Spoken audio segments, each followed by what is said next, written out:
Um, Immediately, there's a knock on our door, which Akiyama, being at his church, was the first to open, to which we found a Dios, annoyingly bothering us. Turns out that his mother, quote unquote, had a present for Matt due to something that he did.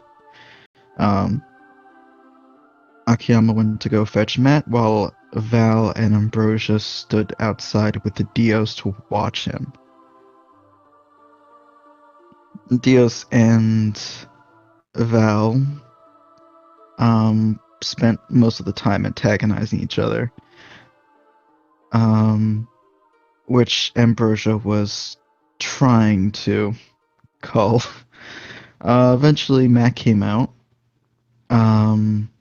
and upon opening the gift, turns out it was a robe with a teleporting sword that Crow gave to him for, in Dios's words, popping his second cherry.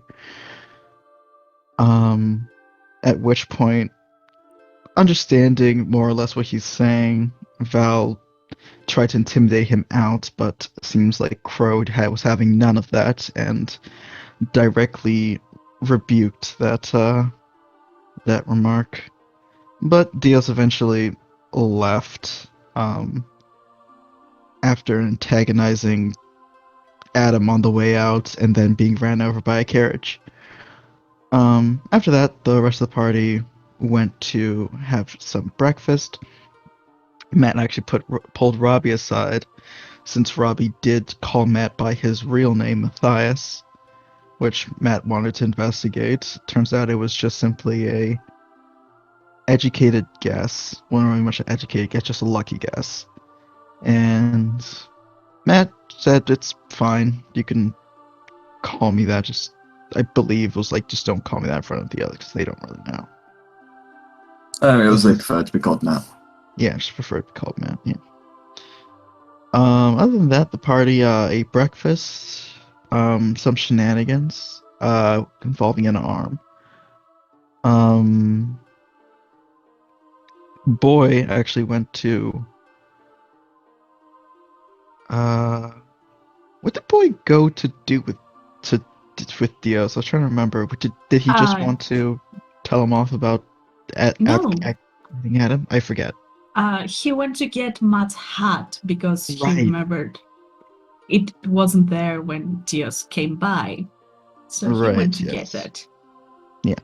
So that's why Boy went to go talk to Dios, which saw the aggravation and sadness in Dios's wake as he went back to his crow temple, which turns out apparently not completely, if we're gonna believe Dios, without cause. As it turns out, the candy here has been off and potentially poisonous, and he was actually inadvertently saving the children by stealing their candy.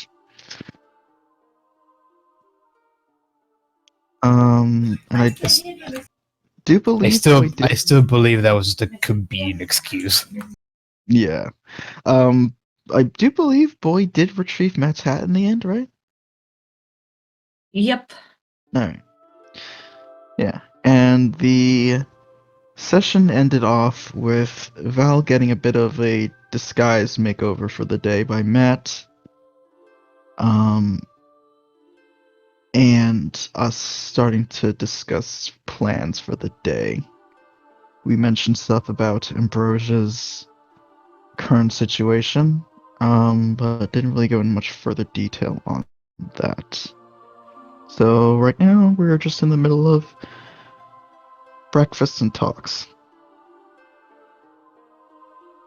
You know, just pondering the suffering. More or less.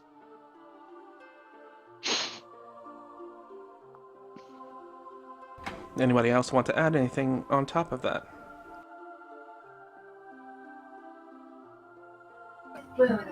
I think we're clear. Matt gave me some guns. Well, Matt gave Robbie some guns when they spoke. So Rebby now has a better pistol and a shotgun, with ammo to boot for both.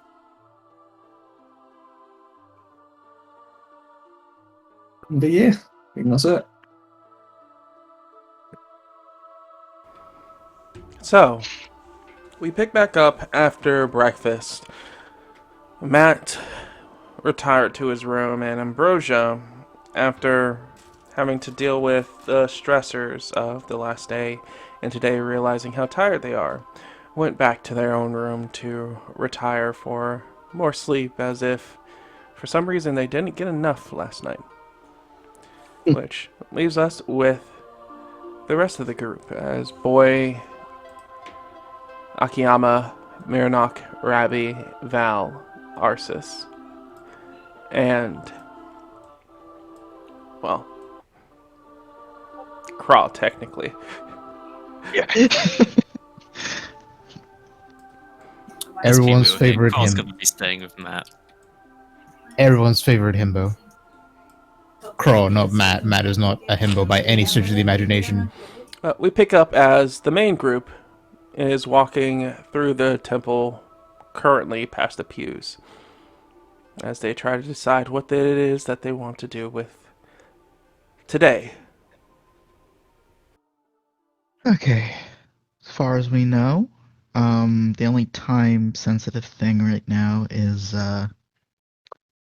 your fam, says gesturing over to Akiyama. So did you get a time stamp, Arsis, on exactly when they should be being moved? They were already in the process of being moved. Okay, so chances are they're already at the place. If we're lucky, bureaucracy has stole them a little bit. Well, at the very least, we have an idea where they would be going anyway. If we wanted to get them within transit, we'd have to act fast, but... Yama's no. shaking his head. That won't help. Alright, well... If we go take them out but through force, they'll just be looking for them again. And looking for the rest of us. If anything, it would be proving him right in the eyes of any legal system. Akiyama nods. I'll be entirely honest.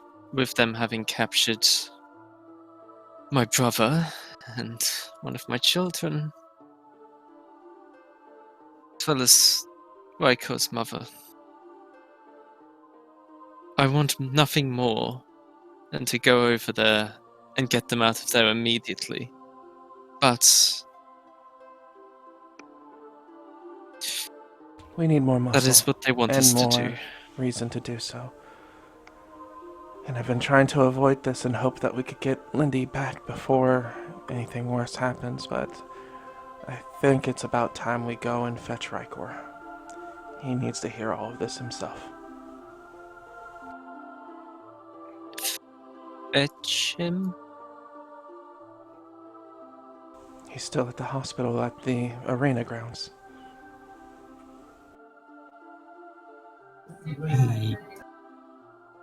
Alpharos' bro. Akiyama looks down and he shakes his head. Wait, did you forget that too? Val? Val like holds his hand up at Miradok. Just looking at Arsis. I thought... Didn't... It seems no one told you. Well, we did, just... Maybe it wasn't got actually through. Or maybe she forgot. Told me what? That's the silent pew. Okay, so... According to Minok and by Proxy Ambrosia, and also his mother apparently, Raikor's He's gone.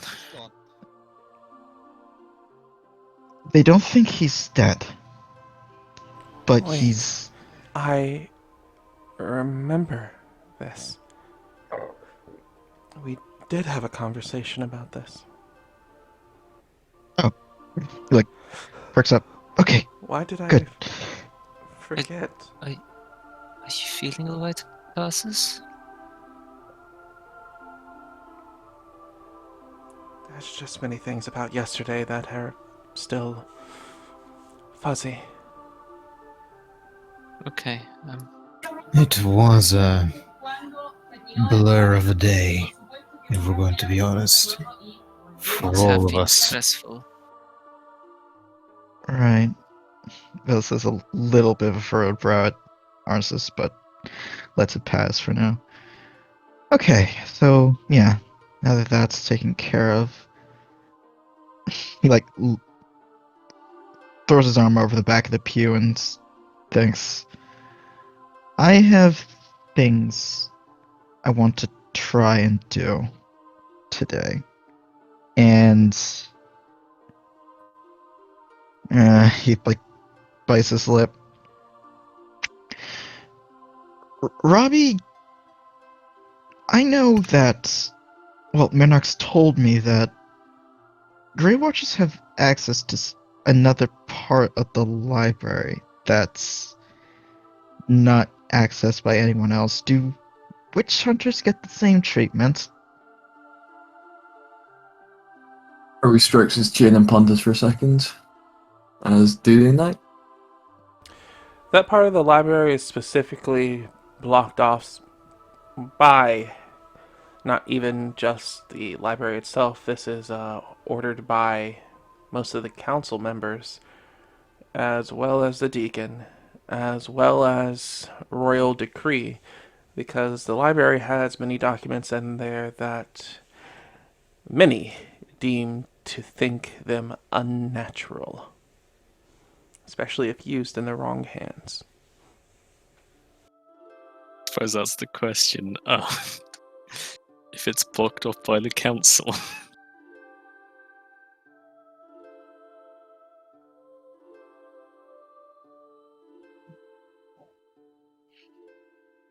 If it's blocked off by the council, then would Ekiyama not have access to it?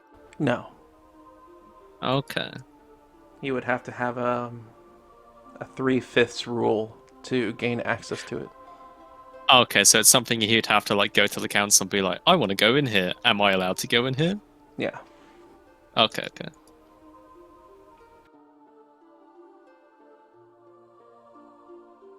But like to answer my question, so no, Ruin Hunters don't have like Witch Hunters don't have like special access. They can gain access to it, but they wouldn't gain access to it simply off of the premise of what's in there. Yeah. Okay. It's like, yeah, there's a bear in there. I'm not going to go in the bear cage to make sure there's a bear in there. Reasonable.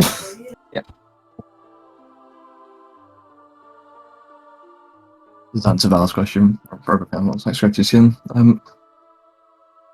I suppose yes, I can get in there, but why would you want to? Well, I mentioned this to Akiyama last night. I think I figured out why Rain is able to walk around even though there was suspicion that he was killed. Apparently, the soul of Thomas Rain is gone from that body, but something else remains. Something referred to as the spirit of gluttony.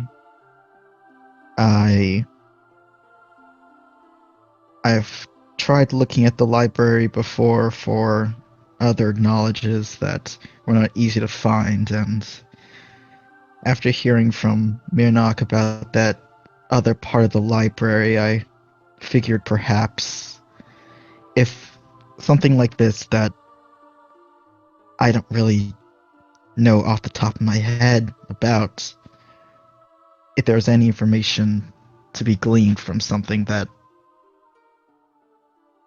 is of that nature, it would be in that section of the library.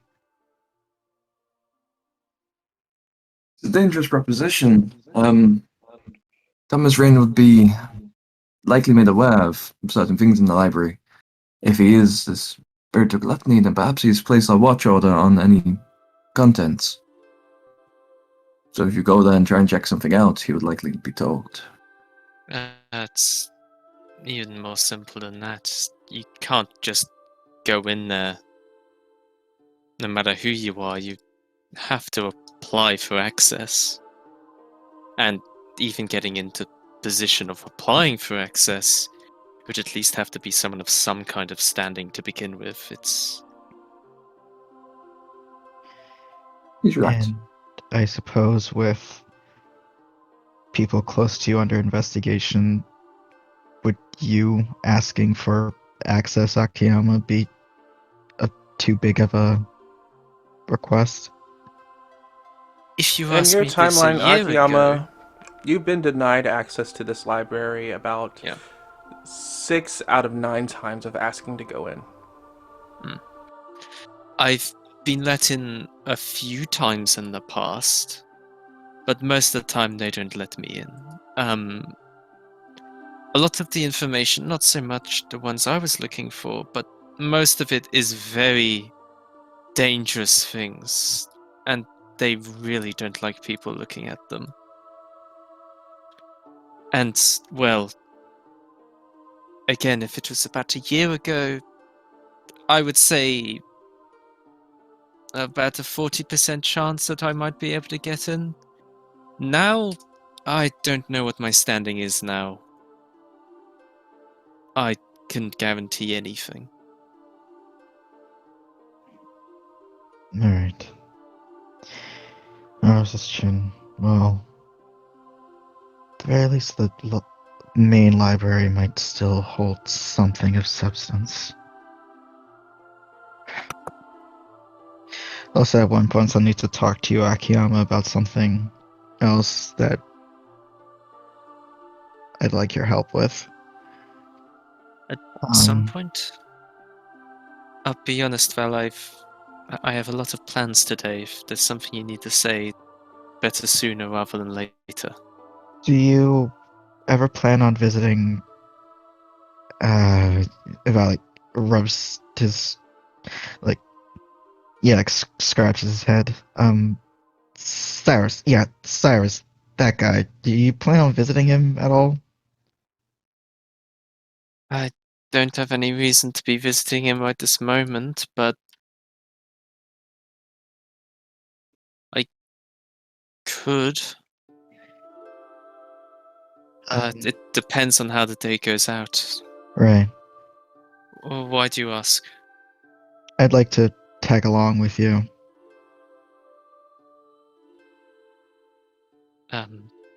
Why?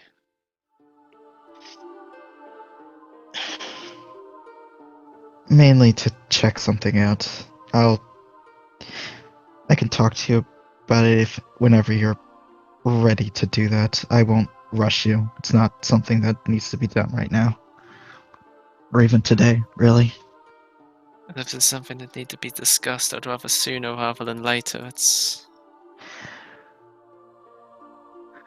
We can discuss it in private after this conversation. Okay. Minok, you know about magic items, right? It is my specialty, yes. I like gestures him to come closer. What did you do? Nothing. Just he like pockets out a small little ring. I found this. Do you know what it is? Let me take a closer look. This is the ring knight that you said that I got from what's his name's body? Nathan's body. So I wanted I'm going to very quickly roll knowledge magic item to see if I discover what this is. Do you want to be saying this publicly, or do you want this as private information first? Well, he's not going to say immediately what it is. He's going to just take a look and make mental notes before deciding what to do. Alright, then 1 second. All right.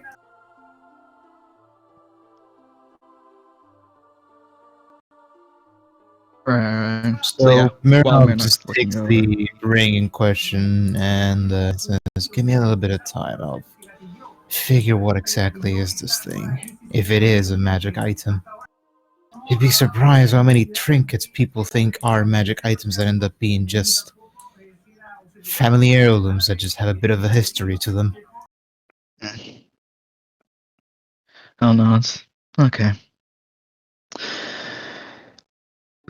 So, Ravi, Mm-hmm. just one last quick interrogation. You know next to nothing about where the green fire powder came from, right? Apart from I got it from your doppelganger? No, not really.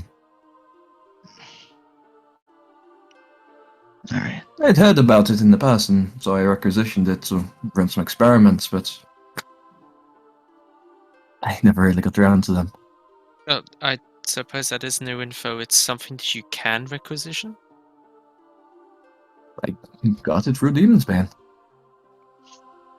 Their family have been in the Order for a long time. They have ties to a lot of things and access to things that people like myself do not.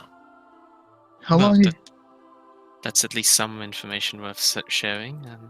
If it is able to be accessed through connections. Yeah. How long have you been a witch hunter? Going on after training about 7 years now. 7 years. And how long have you been away from them? About a year and a half. Do you think their tactics would have changed since that time that you left them? Perhaps his order is constantly advancing. For example, me trying to experiment with that powder. If I can make witch killer bullets, then I imagine that everyone would be equipped with them. We're not Just, steeped in tradition like some others who glance over to Murnock. As they look over there, Murnock seems to have his book open and is referencing something, and he's looking at the inscriptions of the ring. well, okay. It's just through some research, I have reason to believe that cutting up bodies and draining them of blood is a common practice in the witch hunters, at least now, in terms of transporting bodies in places that they're not legally able to burn the bodies. Does that sound at all familiar? Makes a degree of sense in the macabre way. Though, the witch hunters here had a right of... Well, they had a legal writ. They were allowed to operate. Matt and I, we spoke to Frank Rowland, the head of the guard, and he signed over the writ. It's not that I don't believe that, but I do believe that to be strange. Yeah, I have no reason to doubt they could have burned the bodies if they wanted to. Not so much that, getting to it in the first place. Oh no, it's fairly standard practice. Oh, I'm aware, mostly, but Xandor has a very independent spirit. We normally like to deal with things ourselves. Even witches? We like to try to police the problems ourselves, yes. To give a no-holds-barred writ, like what would normally be given to witch hunters. Oh, it was not no hotspot. It was specifically against the Grey Order. Well, that Apparently, too. they were asking about other things, but they caved on that. I think it's strange that we would cave. It's something I'll need to discuss with them later. Which, if I haven't had it already, I do plan on visiting council today. Sounds a good plan.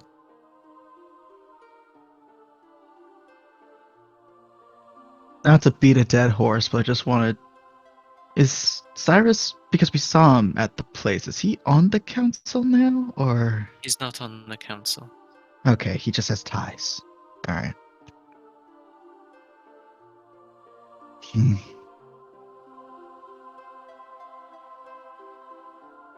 I'm not exactly sure what his ties are here as of now, but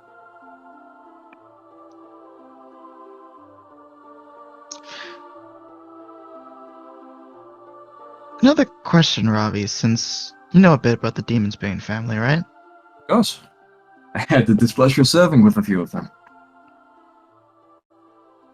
From what I've heard, I'm surprised you didn't think that I was Dreg. Doesn't Nathan have a twin brother? Or are they not identical? You don't act like Rick. You don't act like Nathan.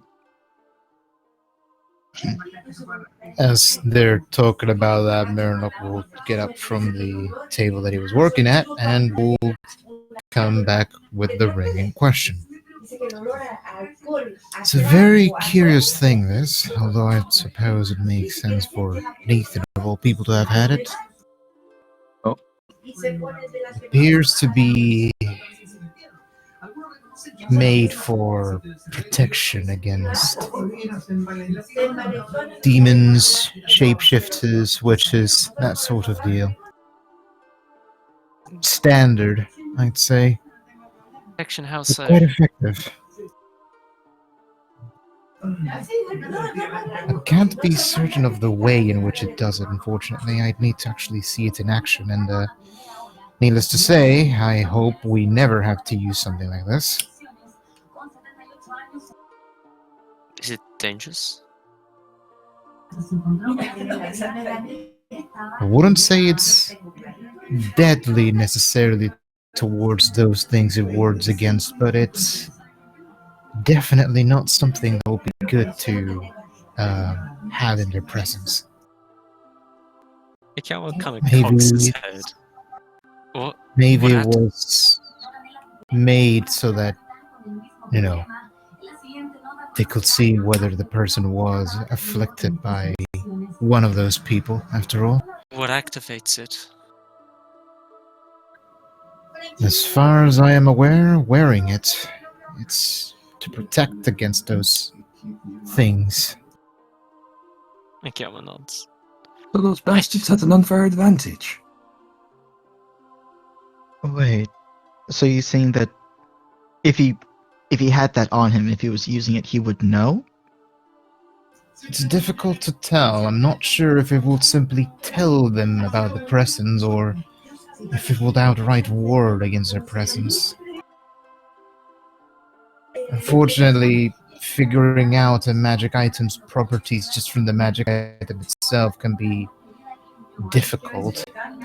Hmm. I'll Yes, try again later, cross-referencing some other material I have, but what I know from it so far, at least, it's a ring of protection against demons, beastkin, and witches. I think it's safe to assume it will help against either their effects or possession of some kind. Hmm. Again, that's an educated guess. Right. sadly, the best way of testing magical items is the most brainless way and the most dangerous. Right. Just use it. That's why I don't recommend we try that. At least, not yet. Right. I'm not suggesting we do. Okay. If it does what you say it does, I'd be willing to try it. Something like that, say, would be extremely helpful. Let's not. Ranak, you can hold on to that for I'll keep it safe. Smirnoff will stash it for the stuff. on his backpack slash messenger bag, you know. Alright. Well, that's it from me. If anyone else has anything else to say, I can take Akiyama aside.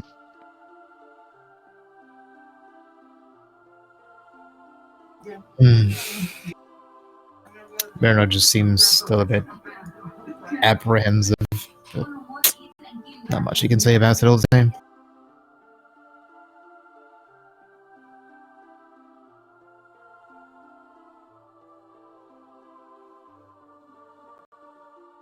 Boy, um,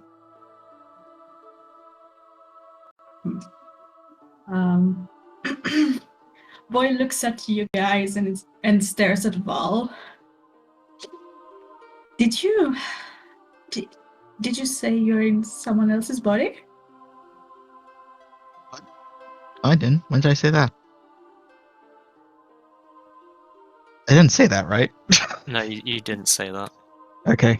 I think I understand it's the same thing I got caught up on.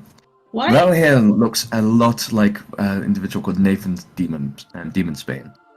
He was asking why I didn't think it was his brother Dreg, but Dreg holds himself in a very different spot. Oh, I should probably clarify. When I said, it's the ring that I got off of Nathan's body. Yeah, that was me talking to Knight out of character. I did not say that out loud. That should be made clear.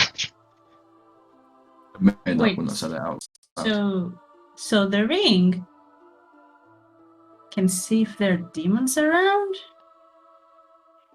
Sounds useful, doesn't it? Well, no, Oh. that's already jumping too far forward. We don't know that. It does Well, something to demons around. We don't know what. I can try that. Demons, beastkin. Let's vision. not. As far as we know, it might not even be safe to put on. A lot of magical items are tied to individual people. For And example, considering- if anyone's willing to try, they're very welcome to try to pull my sword from its sheath, but I would not recommend it. It'll cut you. Well, does Not all Wait. items do that. Well, no, I'm not saying not all items do, but I'm saying they can. So, Maynock, in your professional opinion, do you feel this item might be cursed or warded in such a way? Cursed? No. Which is what makes me doubt whether this was actually something a call that belonged to a witch hunter, not. No offense, Ravi, but witch hunters tend to be quite zealous about their equipment. Protecting it is priority number one usually, and this seems like something they wouldn't part with so easily. Of course, the But- right equipment often protects you from dying. is that person dead? I don't know. As far So as you we're aware, stole- Nathan is I dead. don't know whose item this is. I know what the item does. Didn't Val say he took it from someone's body? Oh, you. The idea of it belonging to Demon's Bane came to mind considering how we've been dealing with, well, a lot of things related to that family as of late. But that's just an idea. It's another thing entirely to confirm it.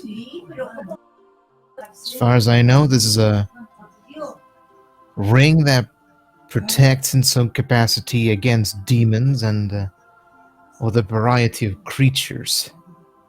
It would make sense it belonged to a Demon's Bane. I can't confirm it.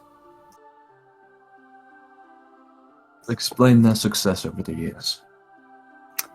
I'm sorry if that sounded a bit obtuse, but when it comes to magical items, it's very important to not jump to any conclusions.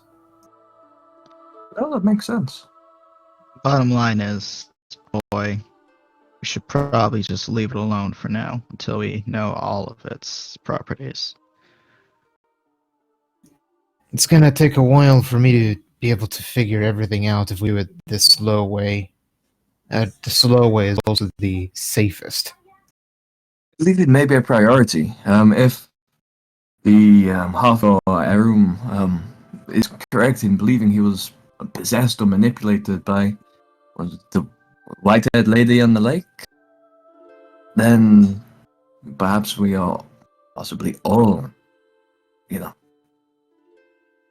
vulnerable some to such things. No, not under influence, but vulnerable to such attacks. I, for one, know I have no defense against it.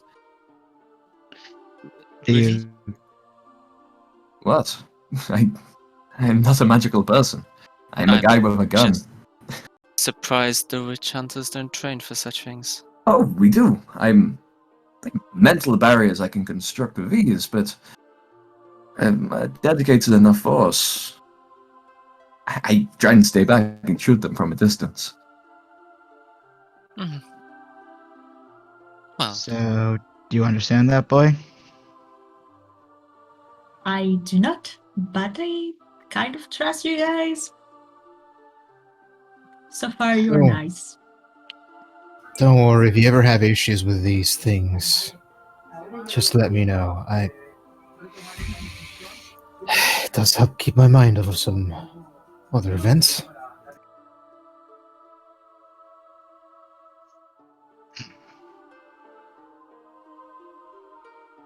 Magical items are wondrous things, but they are to be treated with respect, unless you want to find yourself with a arm disintegrated or a mutation suddenly that stops you from being able to be in polite society. they are sadly not the safest things. Some cannon will blow up in your face. It's a shame, really. There's a lot of practical applications for them, but, well.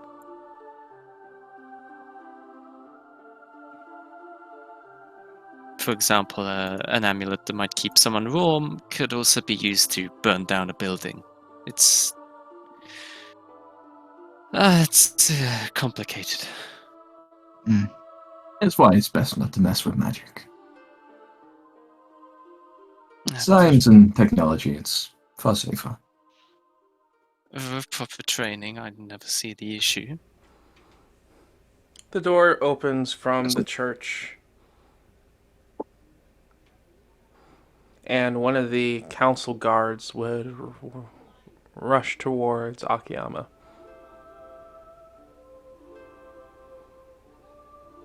Akiyama would look up. Is Do there you- a problem? Councilman Is a Souza, Russian weapon drawn? Yes.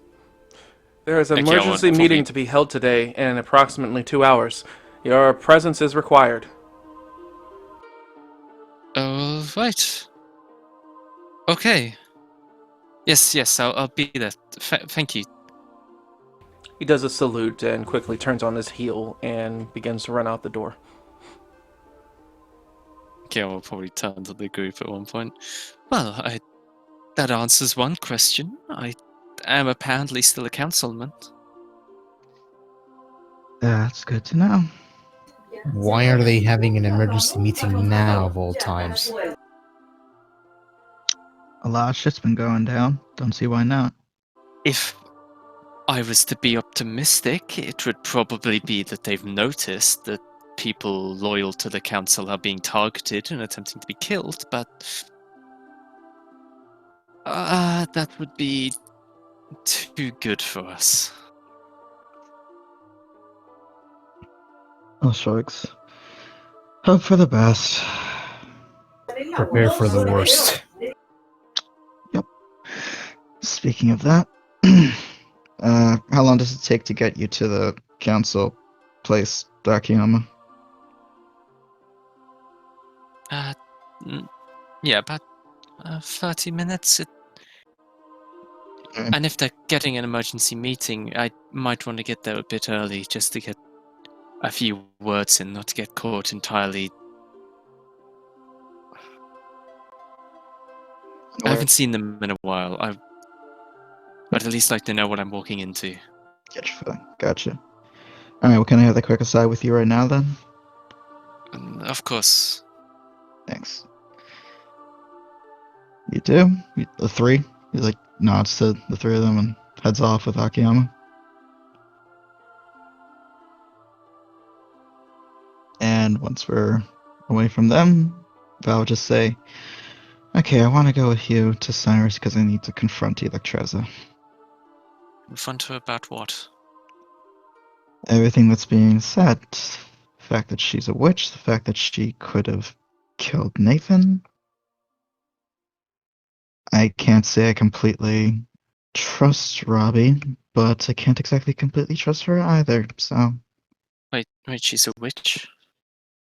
that's what Robbie's assuming. Right. It's certainly possible. I don't plan for it to become a fight or anything, but again, rule of two. Don't want to be going anywhere alone. Well, I think if we're planning on accusing her, the best way would be through Cyrus. My position with him is strained, but, well, I think it should hopefully be as clear to you as it is to me that he clearly knows her true name. Yeah. Like, bites his lip. Would you mind if I go there with you, but then see if I could talk to her on my own without alerting Cyrus to stuff that could have happened? At least until I clear things up. Do you not want to get her in trouble? He just bites his lip and nods slightly. Akiyama gives you a bit of a look, but he doesn't say anything. Sure, we can do that. Thanks. Be very careful, though. Yeah, I'm preparing myself. Now that we are alone, actually, there is something I wanted to tell you. Hmm? Something quite, heavy nature. Boy, okay, what is it? It's not my position to say such a thing, and I'm aware it's overstepping a lot of boundaries, but you need to tell someone your true name who isn't Arceus. Oh, blinks. What? What? What do you... What? Why? She has a lot on her shoulders, and she really doesn't need this as well. On top of that, we've already seen her saying something in the heat of the moment and then regretting it afterwards, after you've done what you interpreted as her orders. Val furrows his brow and puts his hands on his hips, looking down.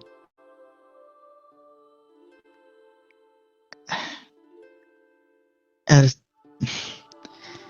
a point before now, I would have immediately... Well, I thought about it.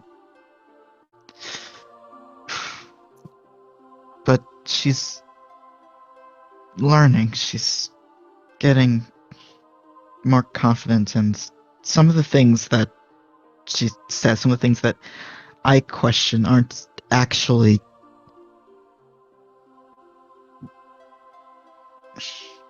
I want to have faith in her. Ikeyama nods. That's an admirable thing, and I have faith in her. But also, I know that any person is fallible and is capable of error or something in the heat of the moment. And well, if you have two people, one can pull back the other if they say something they don't mean. I'm saying this both for your sake and hers. I don't want to see her regretting something that she does. Buck closes his eyes and takes a deep breath before nodding. I'll start considering. There is one thing I would say, though. Yeah. If you do decide to do this, whoever you pick, not Ambrosia. Or if he does end up showing again, not Raiko either. Oh, there are other reasons why not Ambrosia. Why not Rykor? Loyalty is a fine thing. Blind loyalty isn't. And to be honest, I don't think they would ever question anything she said.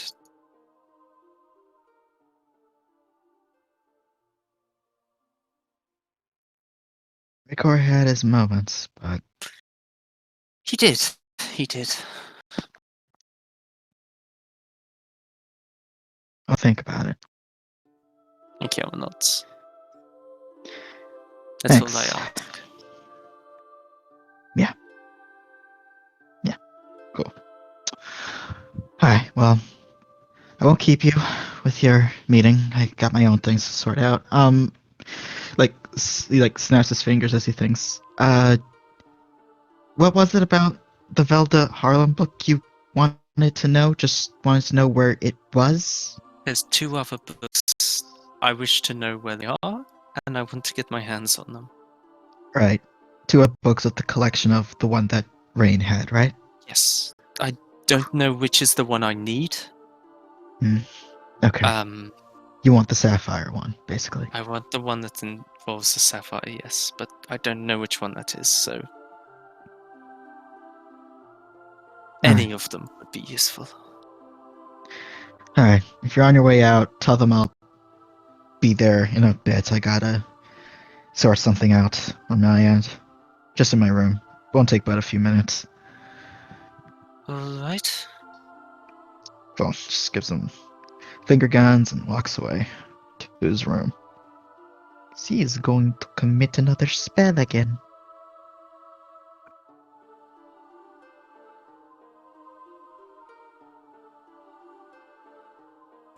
While Akiyama and Val were gone, in the main area, Arceus, Boy, Mirnock, and Rabbi, you stand here still.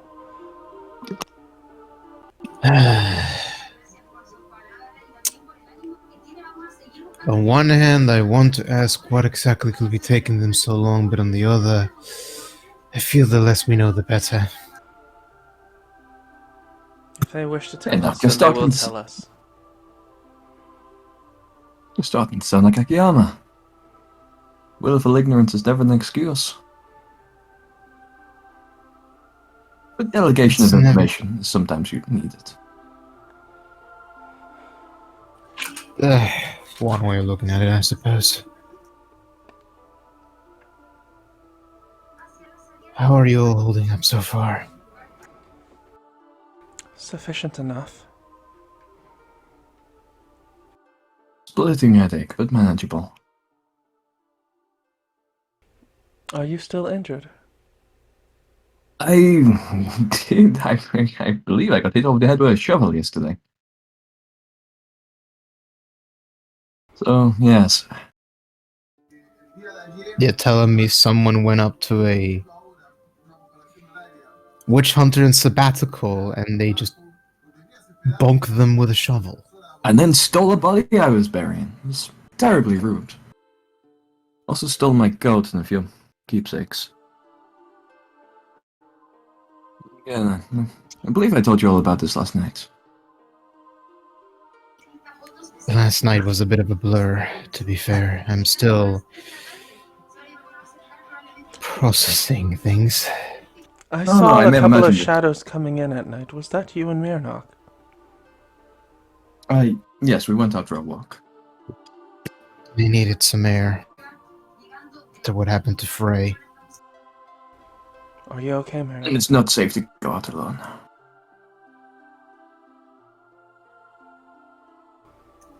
I'm I'm sorry, that was an insensitive question. not. No,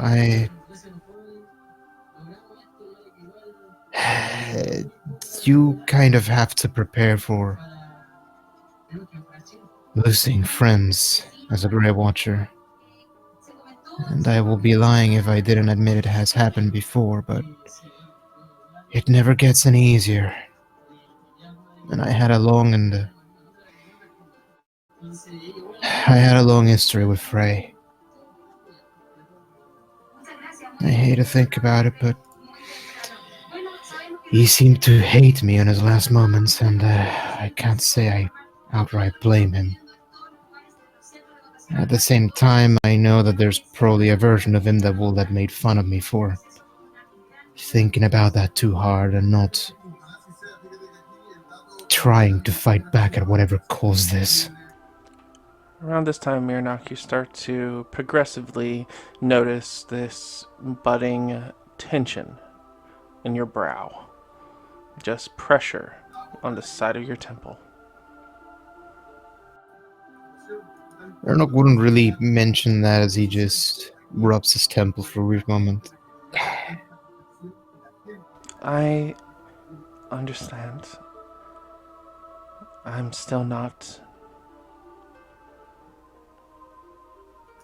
I understand, she says, halting, continuing on with her thought process, and instead relegating to just gripping her glove tighter. You know, it's funny. I was hoping when all of this was over I could try and convince him to go to Arturo with me.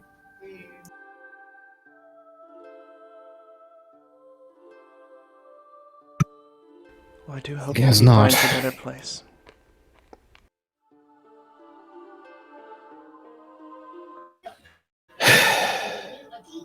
I've got to try and focus on the things at hand at the moment. There'll be time to mourn later. I understand. You're far As stronger he than I says am. that there's a...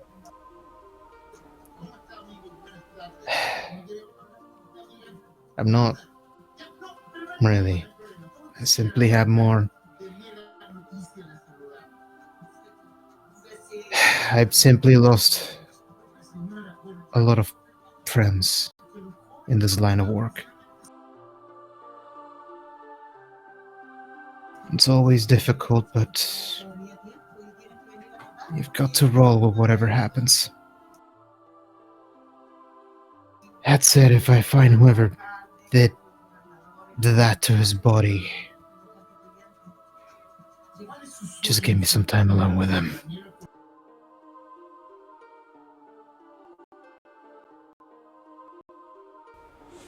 Right.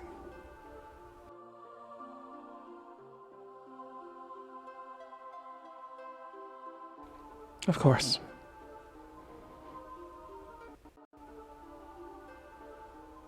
And it's around this time, Mirnock, after you get to this point, Akiyama and Val would start heading out. Well, Val was going to a room to do some stuff. Akiyama Akiama's starts on heading his own. out. Ah, dang it. Yay.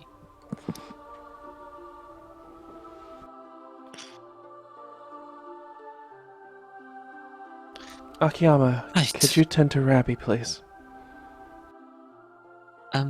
Of course. What's the problem? I taps the back of his head and kind of winces when he does it. I got a little bit adorned yesterday.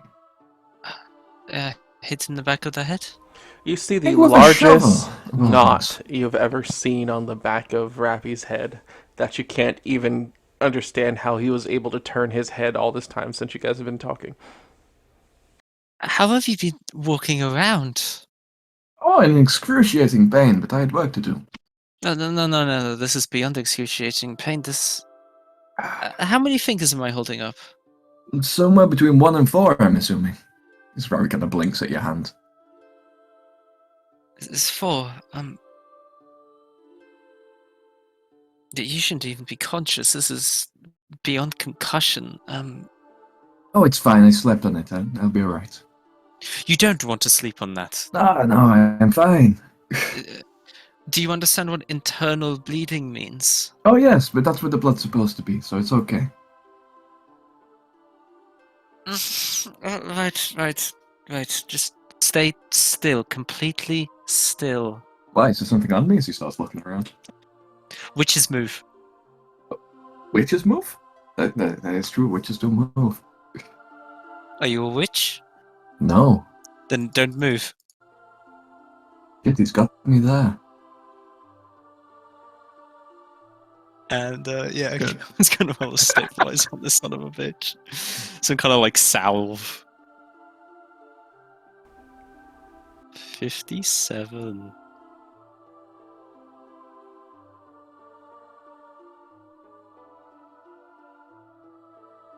$12 away from the magic number.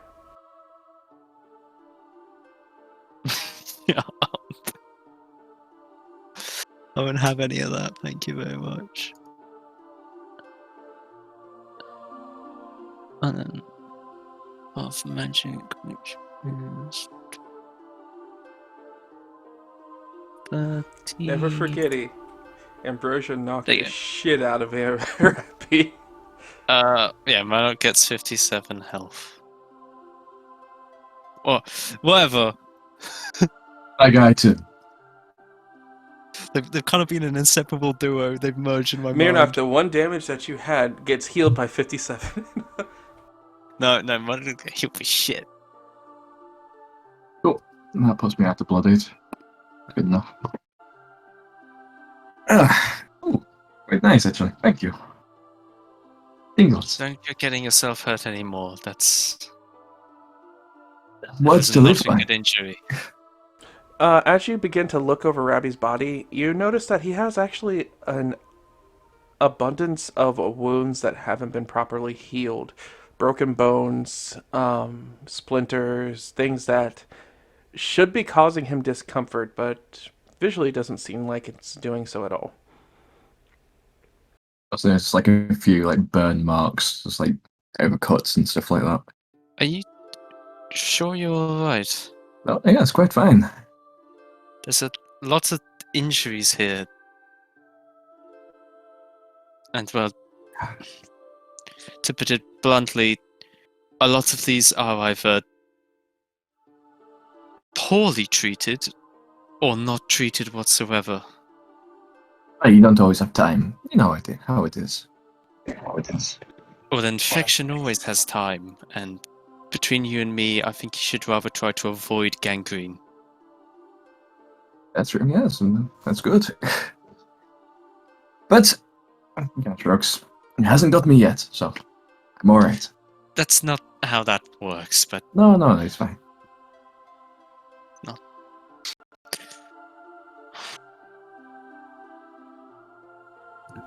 once you get a moment, clean your wounds properly, bandage them. Okay. You need to take care I'll of be honest, yourself, Rabbi. You only have one body. This body's carried me through a lot. Like, I don't want to die, but if I was to, then I've got my fair use out. Helped a lot of people, saved a lot of lives. There's no reason to neglect it now. Perhaps not. But thank you both. I'll try and be careful. Are you and Mirnock doing anything today? And boy, If we can spare the time, I'd like to go to that warehouse half you traveled to yesterday. If I can get my hands on some of those black powder samples, I might actually be able to begin my experiments. And balefire bullets is I'm thinking about calling them. Would be quite useful.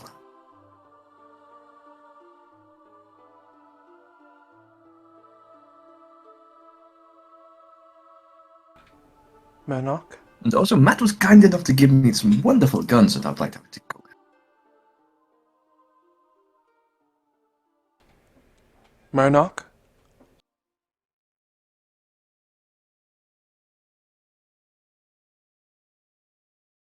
Instead, also am I a robot? Yes, you Yes. are. Very robot.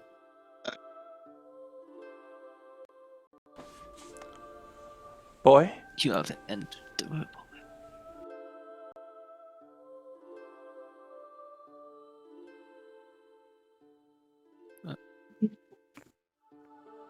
Boy, hello.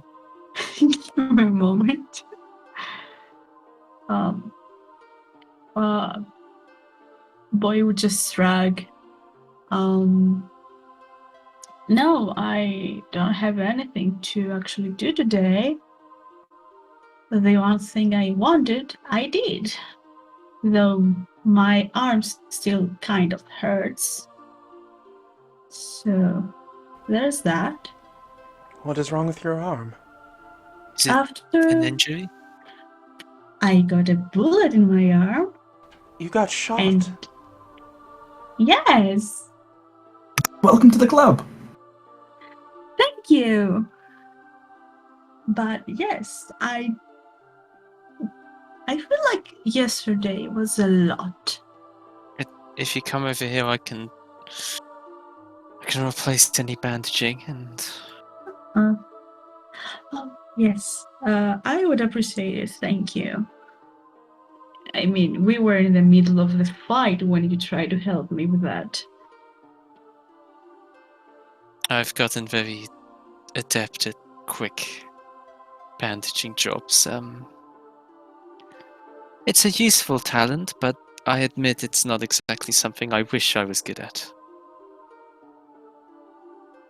You're better than than the others I see in the battlefield.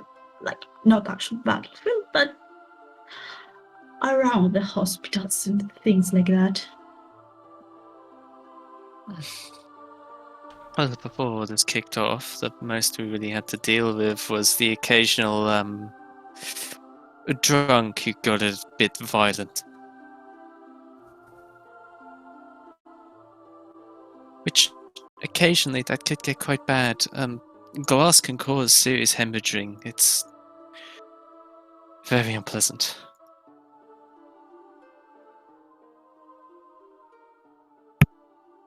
I haven't been hit with a glass, so I don't know.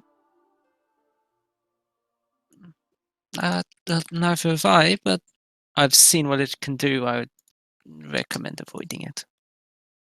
Yeah, you really don't want to. There was one time I got ambushed in a bar, and all I had was a bottle. And so, obviously, you speak on the counter, you go for the throat, and it makes such a mess. Yeah, Kyo kind of shudders a bit. I don't really want to hear it. And cleaning up the glass was half the battle. That is the It's main around problem. this time, the door, while it's still open, just gets...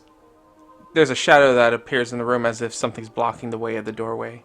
And as you turn, you see a figure bent over and crawling into the doorway, simply because they're too large to do otherwise. Huh. And once they I get imagine inside... that's pretty...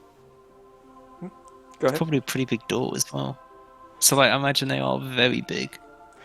Once they get inside, they get to a knee and stay huddled down. As you look up towards this 14-foot tall, tusked, trunked individual wearing what looks like the sheet of a sail as like a toga. And on either side of him, there's two different Servadae like individuals wearing armor and having lances on their back. As the Macedon would survey down at the lot of you. Pardon my intrusion, but Uh, have this church received any unnamed bodies within the last few days? unnamed bodies? I have been making an effort to visit the different churches here, looking for a young Inuyaiken girl. She is my charge, and I wanted to make sure to skim through the worst case scenarios.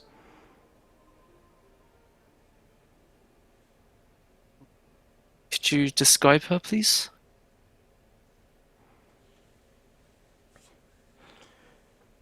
Long black fur with white spots. She has that- been missing for about a week now. And we are meant to travel back to the Pride Lands. Is that the description of the Inuyaiken girl I found drowned in the lake? Yup. Yes. Yeah. Okay, so Akiyama will get up. I can discuss this with you. Would you be more comfortable leaving and coming around the back into the garden? It's more privacy there, and I think you'll find it a bit more accommodating. How very kind. Normally, accommodations like these are ignored by you humans. It would be appreciative to be in the open air.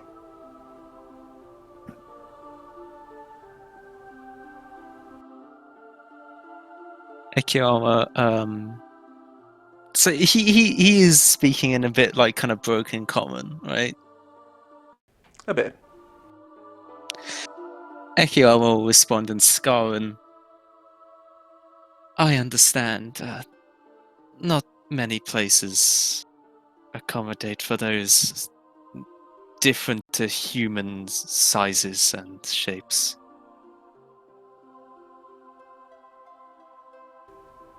You even speak my tongue. You do good not to insult myself and my company. It is very welcomed. Akiyama nods and will lead him out into the garden.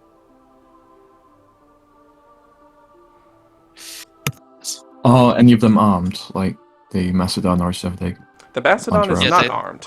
He is just wearing a toga that is about the size of a sail, and the two Cervidae guards that he has is in armor, and they have the lances latched to their backs. Okay. They look like just hooved metal knights with horns coming out of their helms with the lances on the side. Yeah. Okay, okay. But the Macedon would bow his head and begin to head out the door.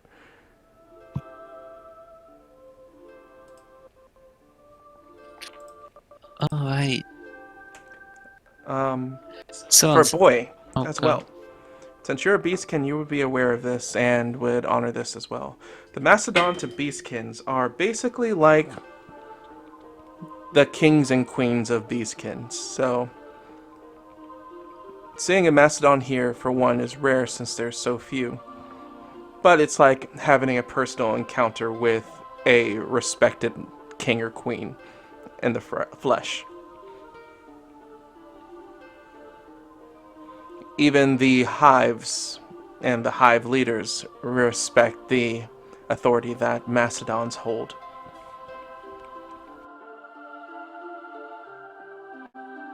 Um. Yeah, the moment boy would have seen him would walk in. Uh, for a second, it would be amazement and go into the role he learned while growing up, being kind of a servant and respectful. So he'd bow, he lowered his head and whole posture until he was sure he left.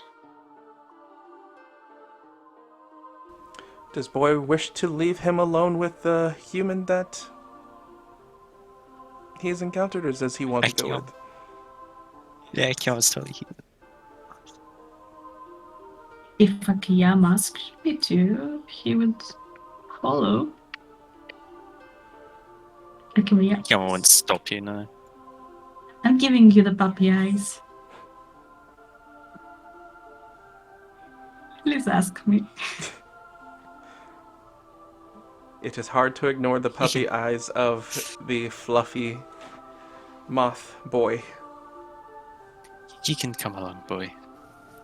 Thank you. Can you speak Skaran, or should I speak Common for your sake? I cannot, but you better do everything you can to respect them. So don't mind me. If something important happens, I trust that you will tell me after, right? Of course. Thank you then. And yeah, so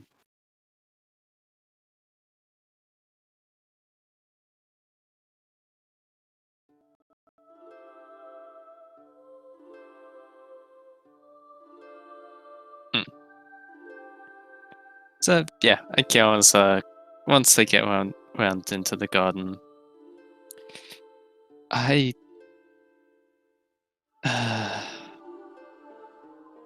it may not be exactly what you want to hear, but He pauses you as you speak with his trunk and would appraise your flowers. You have a lovely garden here. Only a mild bit of weed, but weeds can be a part of the garden as well. Do you not think so? It's not as good as it used to be, but thank you. That means a lot. Used to be. Humans do always tend to think things in the present. They forget the most hated plants still deserve to live, regardless of how pretty or ugly they are.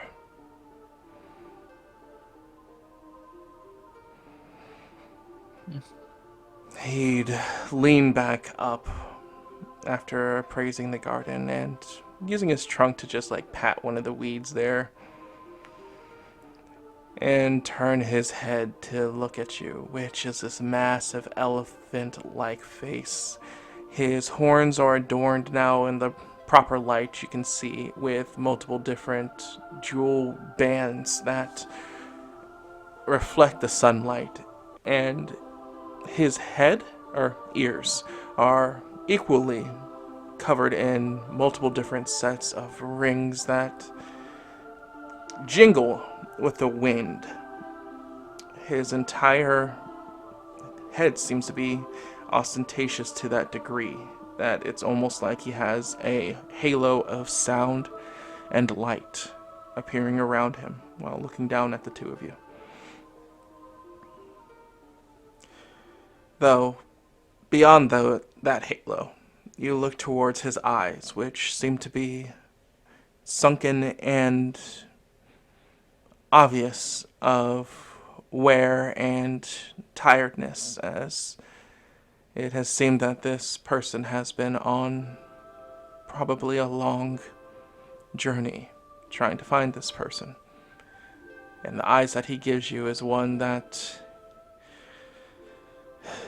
is expecting the worst news. Probably someone that has been waiting for this news for a long time.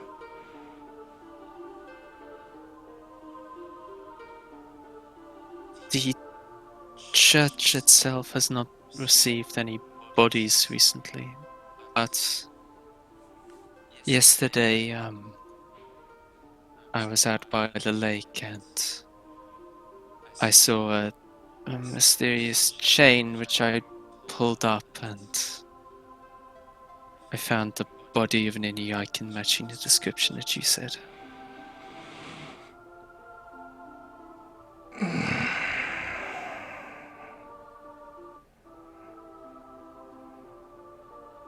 Afterwards, I was assaulted and the chain was cut. It's great apologies, but the body is at the bottom of the lake. His large hands would cover his face before he just tilts his head up, his trunk following, and just begins to give out a large roar, or loud roar, that echoes in the area.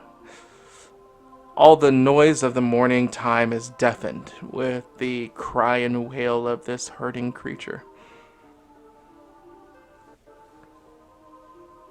And for any beastkin that hears it, it seems like a tragic song on your ears, enough to make your hearts almost quiver in sorrow from hearing it.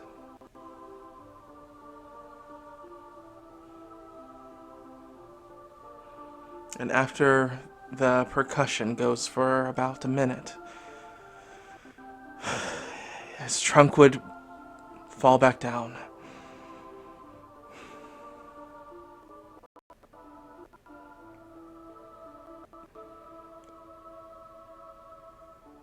You do her honor by giving me this message, human.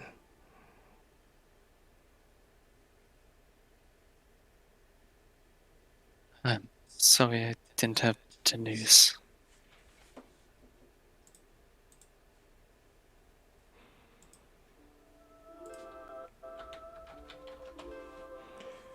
It is not the fault of you. More so the fault of this place.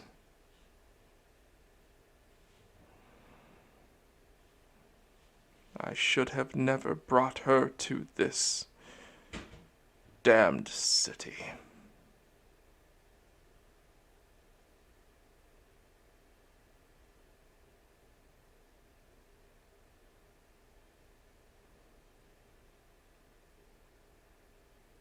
Ikiyama shakes his head.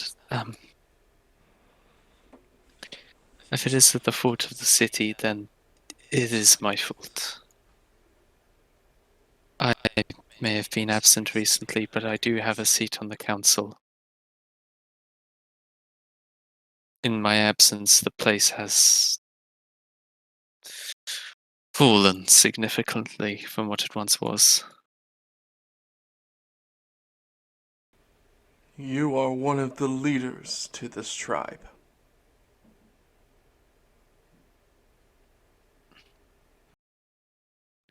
In what it is would be effectively seen as, yes. Then I, Hotek of the Zuni, require that my request is heard.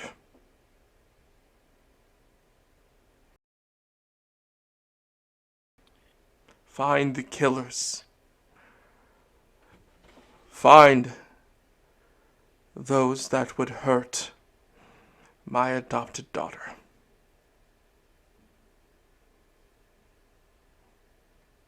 And bring them I accept to your justice. request. I believe we're already on the same side, as it were. There's been recent attempts on the life of myself and my friends. I think the groups involved may be the same.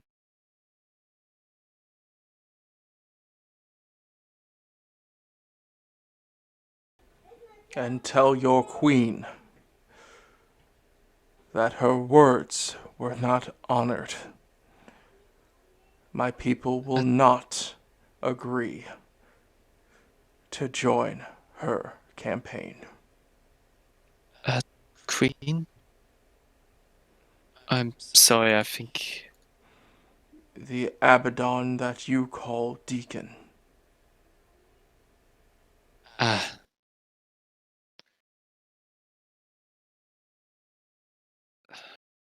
What, may I ask, is her offer?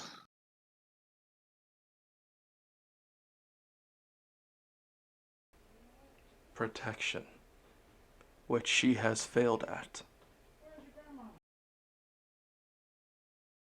Well, as an outsider, the politics of a place such as Zandrom is complicated. But, well, while the council members are technically below the deacon, we don't see eye to eye in the same way a tribe would always look up to its leader.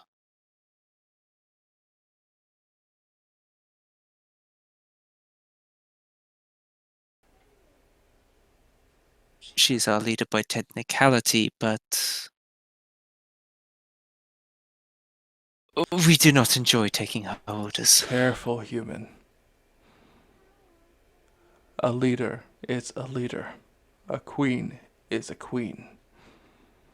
To say anything but, regardless of personal feelings, is dishonorable. Yama nods his head.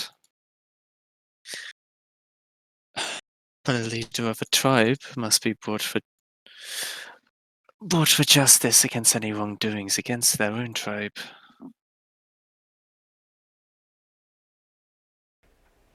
He rubs his trunk and would nod.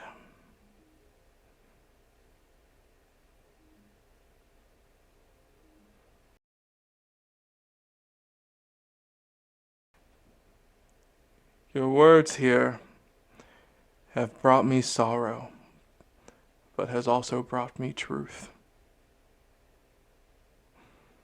Your name. That's Akiyama Sosa. Sosa. I know that family name. Oh? May I ask from where? Are you not the same lineage of the Midnight Blade Sosa? Has Akiyama ever heard that before? No. I've never heard such a title. I'm sorry for the questions, but could you explain? He was a formidable fighter. One that the Macedon lords could call on in protection. It was only the sunrise crescent that matched him in skill. But one day both left and never returned. The name Sosa was the family line to the Midnight Blade.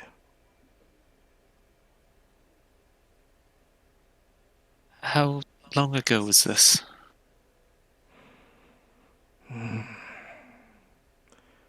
Back in my young days.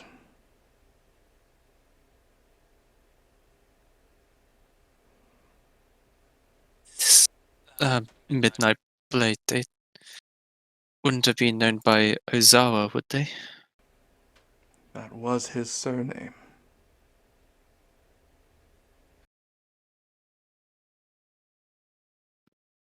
You look surprised, and I believe you're talking about my father. though I've never heard of these stories myself. Then you must be Kitsune.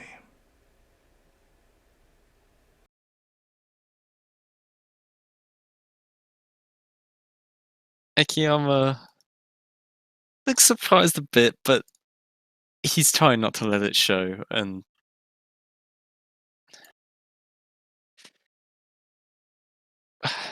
given what you've said before, I take it you don't have an issue with such a thing. The ignorance of the human does not sully the mastodons. We know of your people and their worth. Be that as it may, we don't exactly have the closest of connection as we do with the other beastkin. They are young and short-lived. We are not.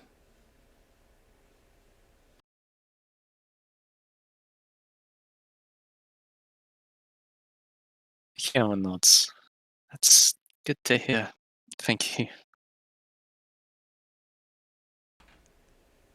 I take much weight in your words, then, son of the Midnight Blade. I shall leave things to you. Akiyama nods. I'll try not to let you down on this.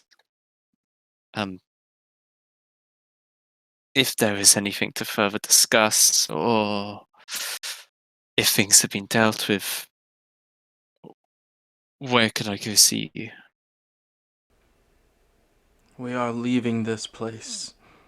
I have traveled here for far too long.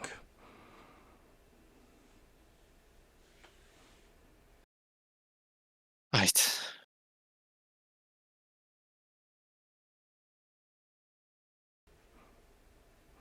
He looked towards Boy at this point, and seeing that Boy hasn't reacted, continuing speaking in Scaran.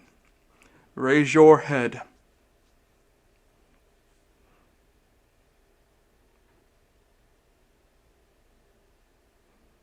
Boy just glances over at Akiyama. My friend does not speak Scaran. Very young indeed. He would then turn back to Common. Osuria, you may raise your head.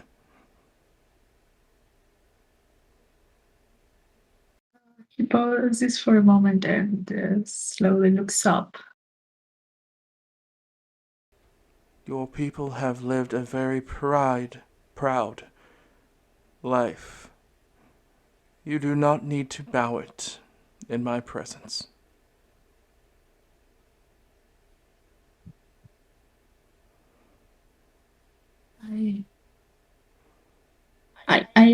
I'm sorry. I mean, yes, thank you. He looks away, embarrassed. You can trust this one here. Though you may be too young to know it, he is the son of the Midnight Blade. Would that name remind anything to Boy? Roll a history check. Alrighty.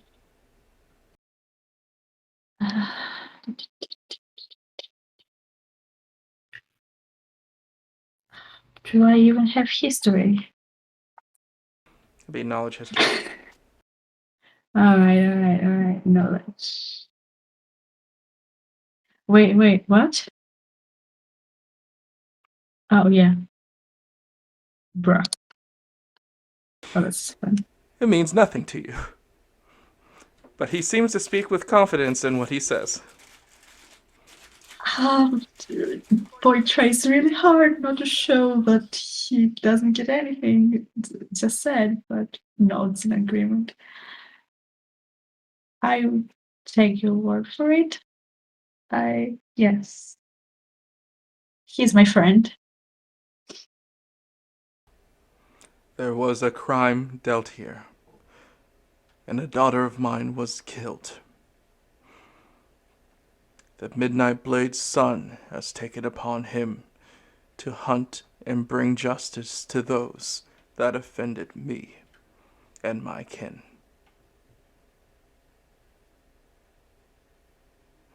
I am going to rely on you to aid him. Noble Asuria. That will be my honor. Thank you. I won't do anything. He places a trunk on Boy's shoulder. I would not expect anything but.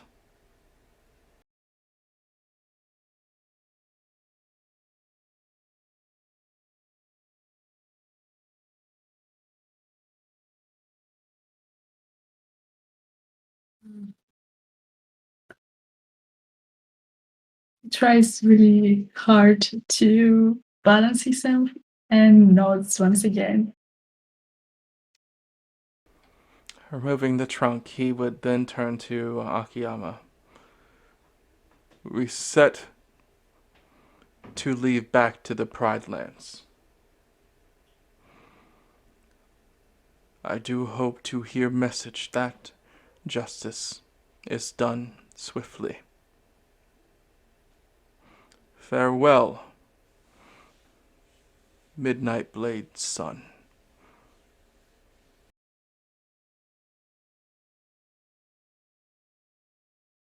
Thank you for your confidence. I'll see to it that you aren't disappointed.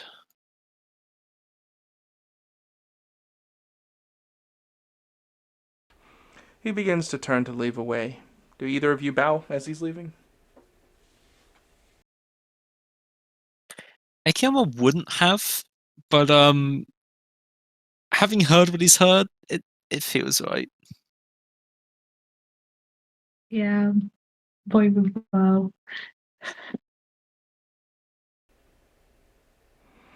As he would begin to leave, heavy footfalls, making slight tremors in the ground, before disappearing out of sight.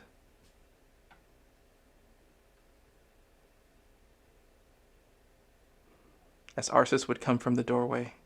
What was that about? Who's that midnight guy? Midnight Blade,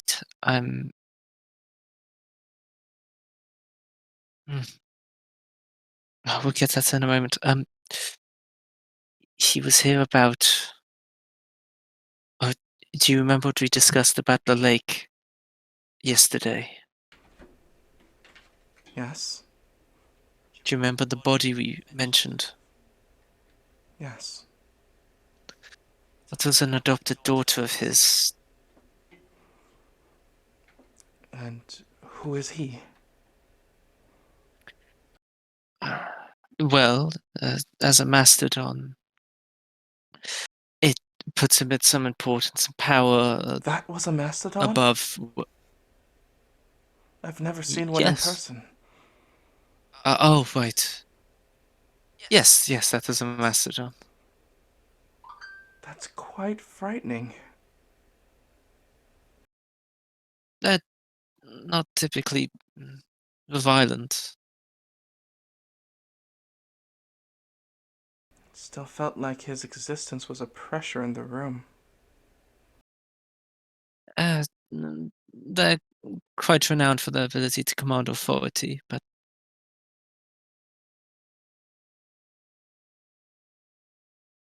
to cut a long story short there, he's tasked me with, well, finding who killed Atini Aikin and bringing them to justice.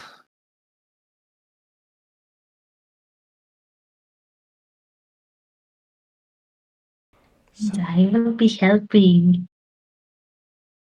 so does that Boy says kind of. So does It that... sounds proud. Oh, go ahead. Oops. Go ahead, Spice.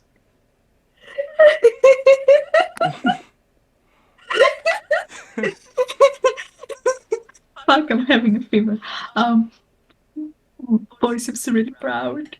He's gonna fangirl at the corner. Do you think? So does that make him both your king then? I'm not too sure how this works. What? No, no, he has no command over me.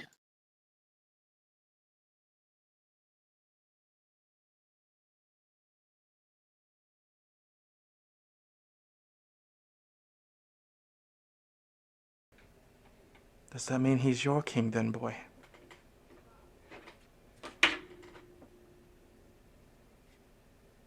Would he be? He would be respected as one. Beastkins really don't have a king per se, but if they had one to fit that figure, the Mastodons would be that. All right. We respect them as kings to us. That's all I can say. Then I understand. If he's someone that we can trust, I assume you would be able to tell. Yes? He's leaving anyway. It's not a case of trust or not trust. He won't be present for much longer.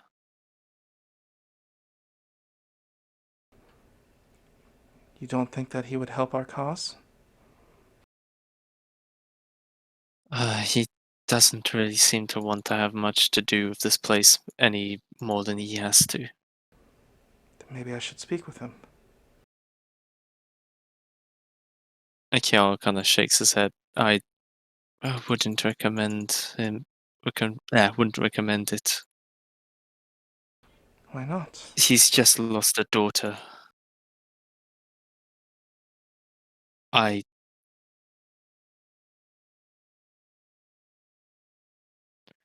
don't think it would be best, and on top of that, I don't think he'd particularly be willing to listen to a human.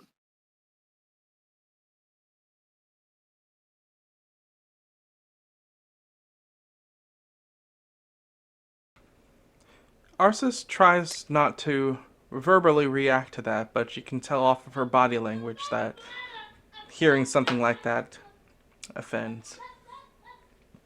Oh yeah. Very well. He was only willing to listen to me because of my position on the council. In the way they perceive things, that effectively makes me a sort of tribal leader for the area. Any issues caused here are by proxy mine to solve.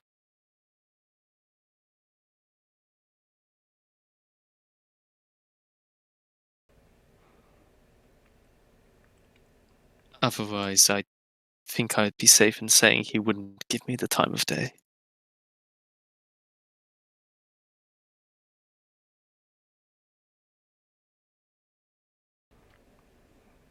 Arsis nods to that.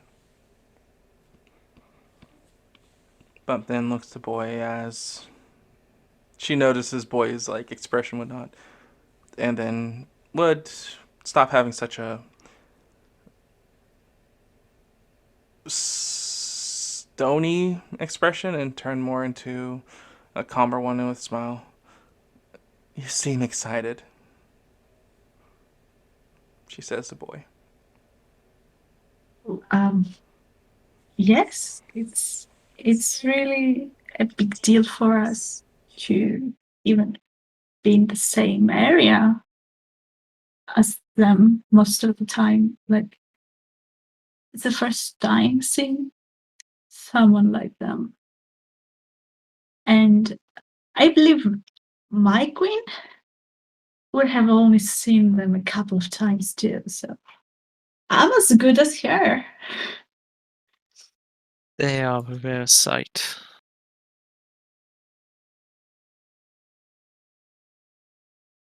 Well then, Indeed. congratulations. You can mark that off of your bucket list then. Why would I have a list of buckets? But thank you. I will. Meanwhile, in the Val Cave, Hmm. Alright, let me just see if I can roll this off. Oh, so I don't even need to use thing for this. Cool. Alright, so soul reading. I'm just going to be asking Mr. Tom a few more questions.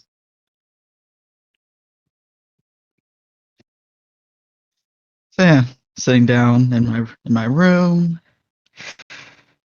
cross-legged, do the spell, air becomes rancid, and Val enters his mindscape.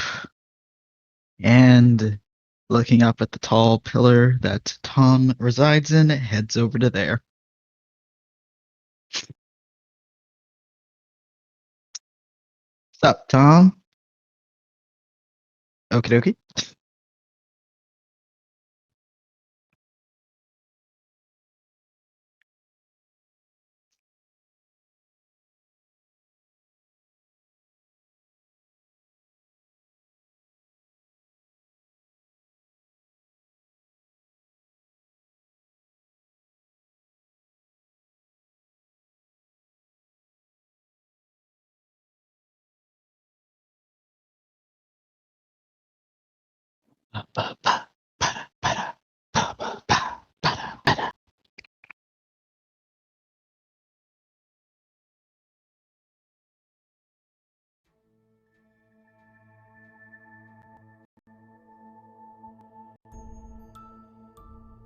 coming into your mental scape once again, the columns still seem to be present of jagged, sharp rocks, and the multiple different cell rooms for each soul is still locked with the sound of chains echoing from them.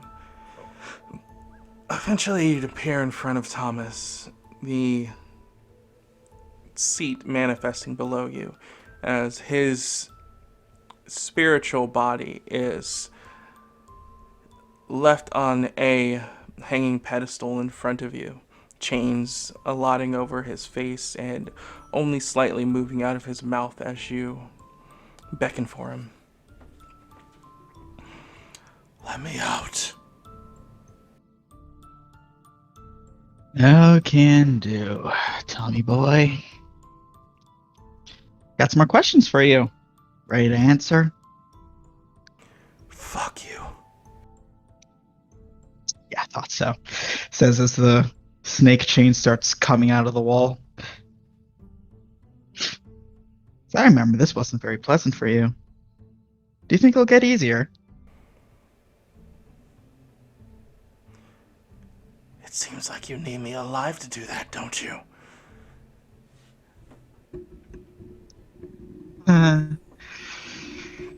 Yeah.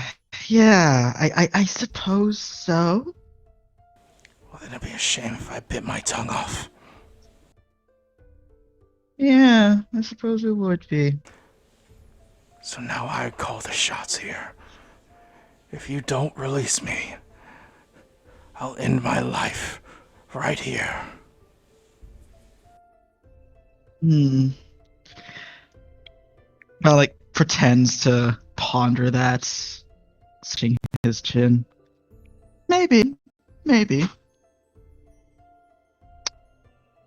Or, he says his chains wrap around his mouth and pries it open. I could just do that.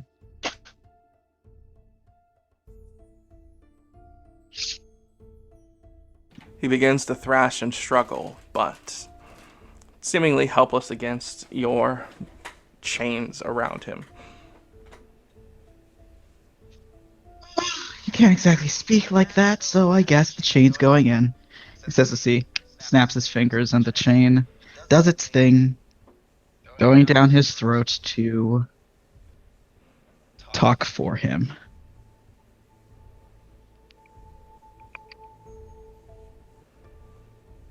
He begins to thrash and try to fight against it, but obviously is unable to do so.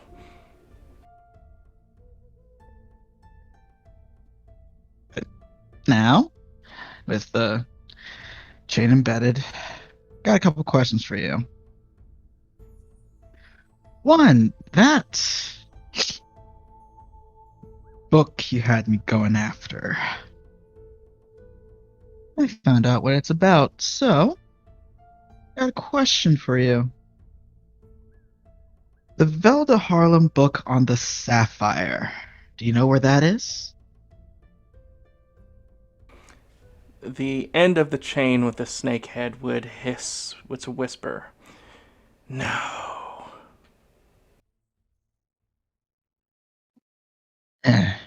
Disappointing. Well, let's see. I suppose you have no idea about it.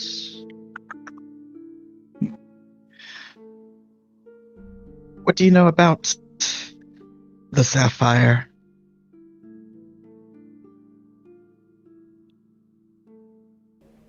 Again, with the hissing noise from the chain. It has been born.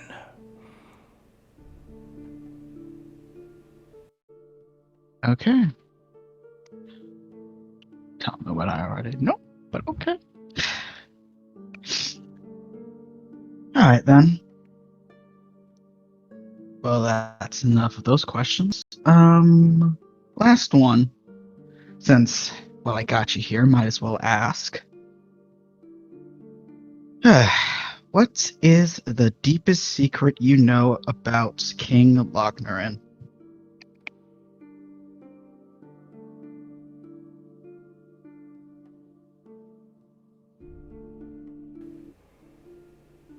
The chain would begin to rattle violently, as if something on the other end is fighting against it.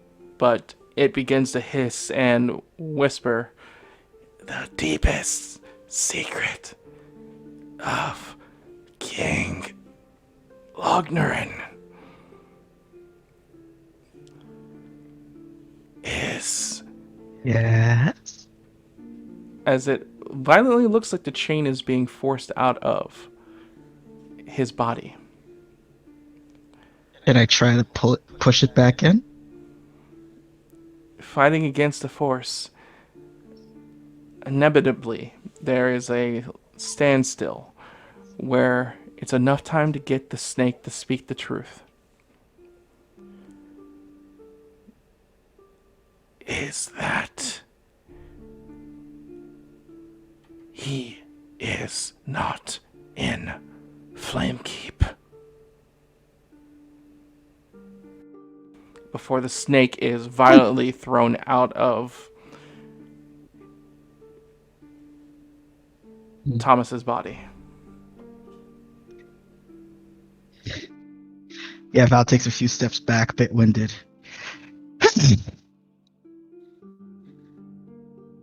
Wow.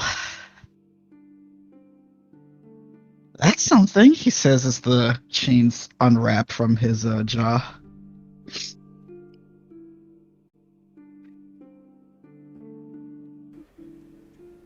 I'll need to ask you about that later, Tom. Thomas quickly takes his tongue out and then clamps down hard as the tongue would fall from his mouth, bounce to the ground.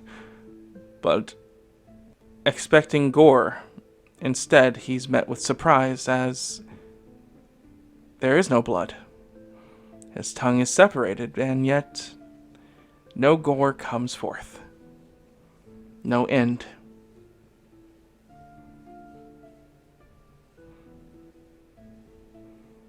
I'll just give him a smug shrug. It was worth the attempt, right? What What? Oh no. Oh no, I'm already dead.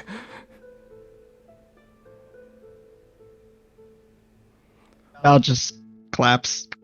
Good job. Where am I? What have you done to me? That is the question of the day, ain't it, Tom? Says. Anyway, that's my time spent, so, toodaloo, says as he turns and walks away as Let me go!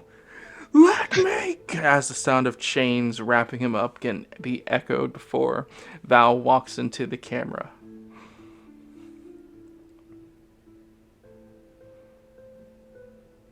Meanwhile, and Val. Yep. Miranok and Rabi. You're left alone in the room as everyone else is attending to their own individual businesses.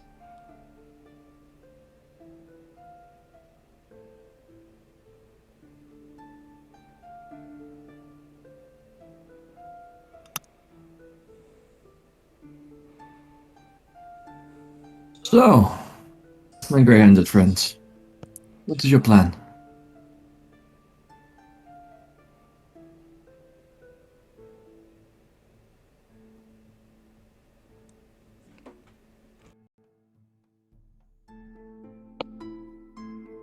Em, are you back?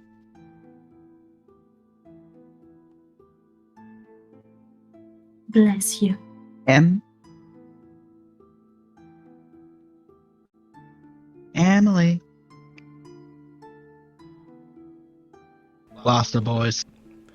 Alright, Get it No. next time. let's go ahead and then just use this time to take Just a try break. this Oh, again. there you go. Hello. Hello. Ah, for some reason my microphone disconnected, but there we go. Just pulling the USB in and out worked. So, Marinok was pulled scratched the back of his head as Ravi asked that. It's like, I'm not sure. It seems they, whoever this is anticipating practically every move I can make.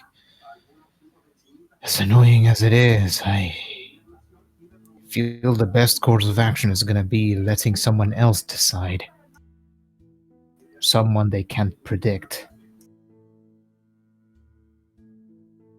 Do you have someone in mind for that? Bal comes to mind, but I imagine that he's a little busy at the moment. Seems to be. Seems he has secrets. Everyone does. I don't. I try not to, at least. Speaking of you, actually, you mentioned your family when we were out last night. Indeed. Can you tell me about them? What would you like to know? They preference this by saying they are past tense. I Well, they were. understand. It's just... I imagine it must have been...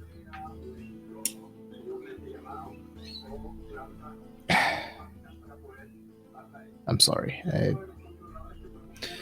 I guess when one is grieving, it's difficult not to also try and relate to someone else's grief, but Misery I know loves company. that's not the best question to ask. No, it's fine. My family, we came here from the Planet Lands themselves. Like, we used to own a little shop. Nothing major, nothing fancy, but enough to scrape a living. Something happened. A ruin attack of sorts caused our previous home and my uncle to be lost. In fact, it spread to quite a lot of the district. Believing it bad luck, my parents and my siblings, we came to the Empire, seeking something new, and to tell his daughter that he had passed. She was a witch hunter. She is a witch hunter, actually. She It's the only one who's still alive. My little brother and I, we looked up to her, and seeing her strength and how she learned about her father, we sought to emulate that. So we signed up. Say, It was a little after.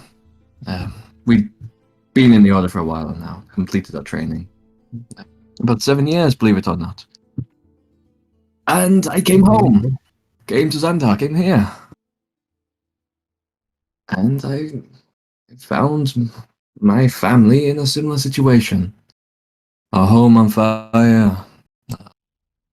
Father turned into something that was not my father. I had to shoot him. I had to kill him.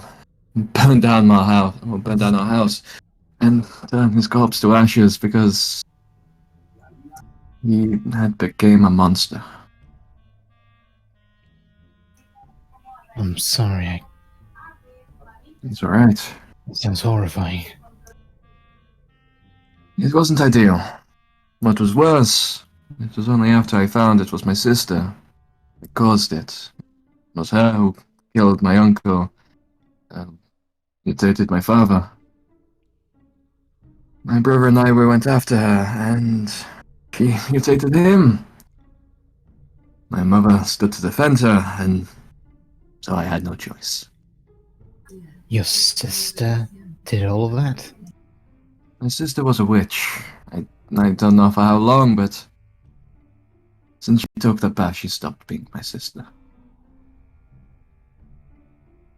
Anyway, we tracked them to a cave, my brother and I. We fought, he himself afflicted, and ultimately I alone survived. I burned 3 family members that day and took my leave from the Order.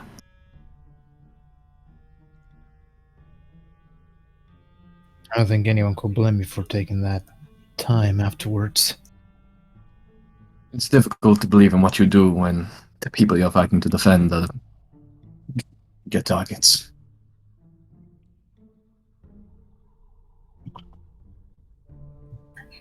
He will nod solemnly at that, having a hard time thinking of any words that will fit the situation.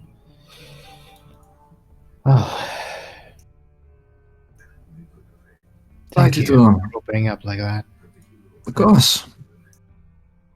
I understand, though. That's why everyone in this building trusts me. It is understandable. They exhibit a caution that is intelligent. Witch hunters are always nerve-wracking, and I say that as someone that has a friend in the Order. My friend, I might know them. Jarakian, by the name of Alex Delta. Knight, will I know? You would know of the name. I think I've heard of them. They're fairly successful. Don't tend to rock the boat too much. Doesn't sound like him. He tends to be a bit, I believe the term he liked to use was chaotic good sometimes. That sounds a lot like many members of the Order. Yeah.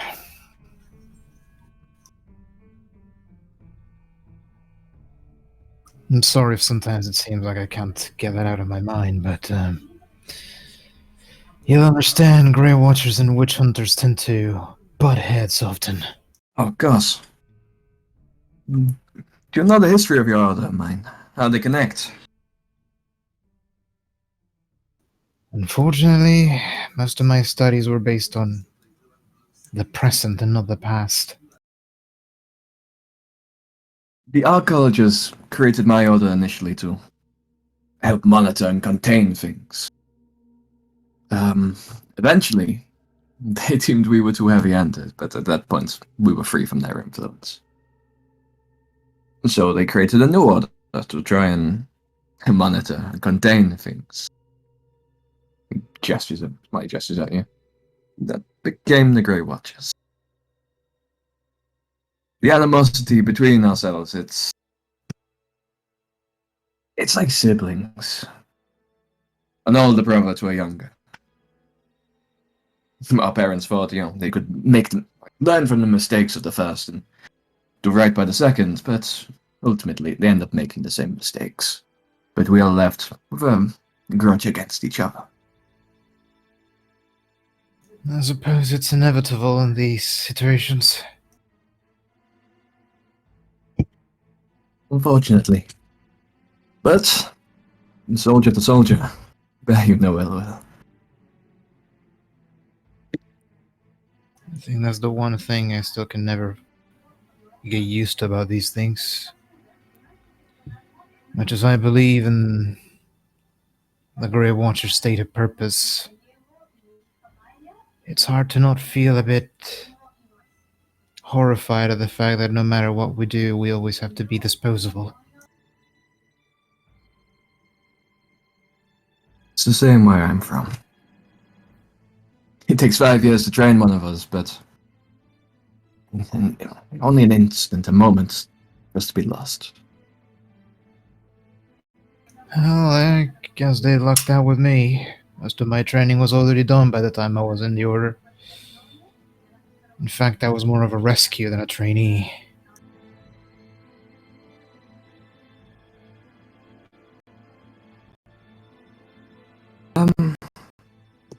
The man you suspect is manipulating you, orchestrating the events.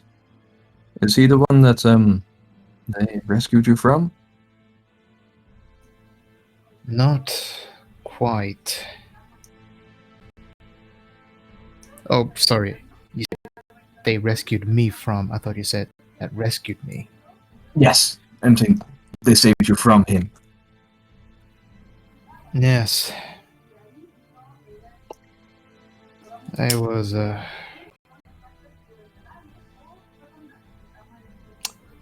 best way to put it is that I was living in Jiraki a relatively short amount of time.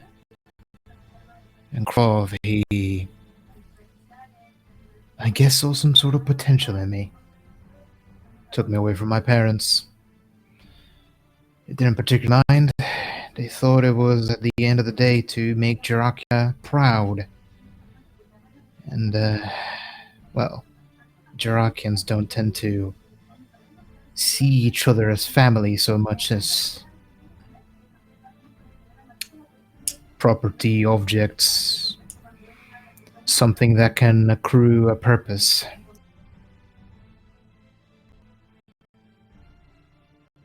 Was he right? This Graf? Did he help you find your potential? As he asks that, Mernok just looks down to the ring that will be on his hand, which is the one used by Titan wielders to call down Aegis. You could say that. I was trained in some rather special types of magic. And turned out I had a pretty high proficiency for it. Almost second nature.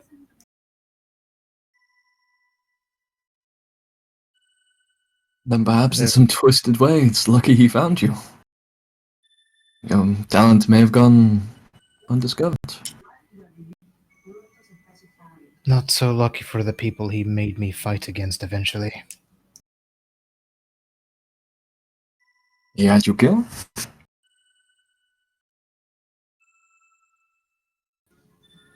He looks up and there's a pained expression in his face. In a way. Have you ever considered that the people you killed, they may have gone on to do far greater evil than you did in that moment? But there may have been a purpose behind it, rather than just preparing you for combat in the world. That's the problem. There is no way for me to tell. Because Krov was never quite truthful. He treated me well enough for the most part, but when his true nature showed, it was terrifying. There is often an intensity to our mentors. As I said, I I feel was... like he had some grander plan. There was some purpose. I know at the very least that we didn't exactly always get sent after witches. There was something more going on than just his order.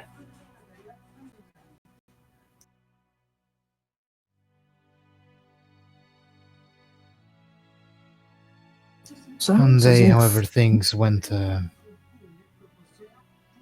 they didn't go according to plan. I'm not sure if he left me behind or if he was incapacitated or taken elsewhere, but by the time I had woken up from the attack, I was under the care of who I later learned was one of the chapter masters of the Grey Watchers. I mean, nods, like things are starting to make sense.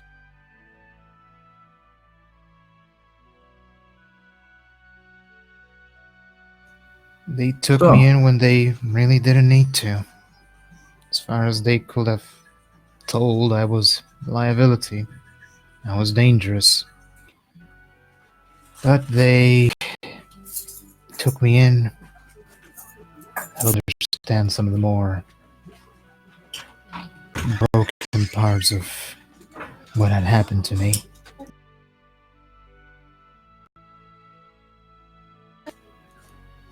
I owe them a lot more than I can probably repay in my life, or in many lifetimes.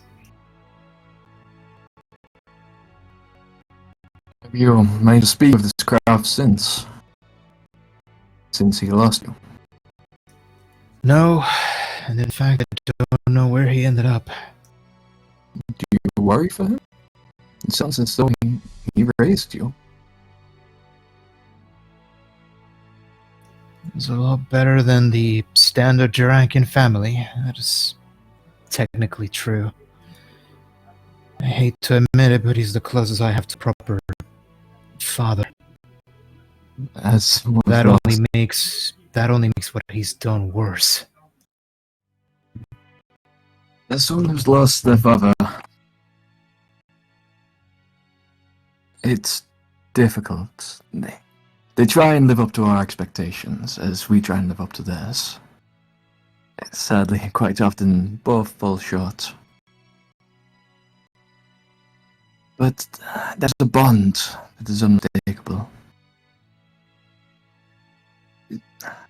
You say this man, had you do things against your nature.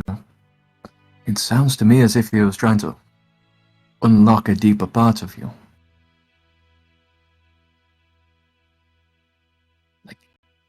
Do you have any idea how difficult it is not to just immediately go for the kill when we have to deal with a problem out there? I'm trained to act first and ask questions later. And it takes a tremendous amount of concentration not to devolve into that again.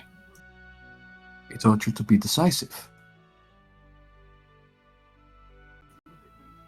That's not the word I'd use.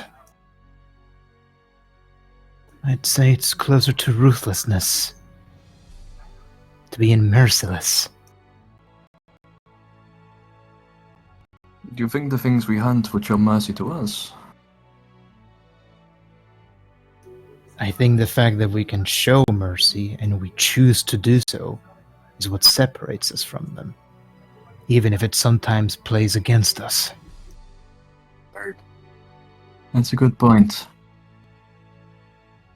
But when that mercy comes at the expense of innocent lives, and when your conscience is the only thing you have to weigh against the families that me and mine have to burn, because they are tainted, they are corrupted, is that mercy?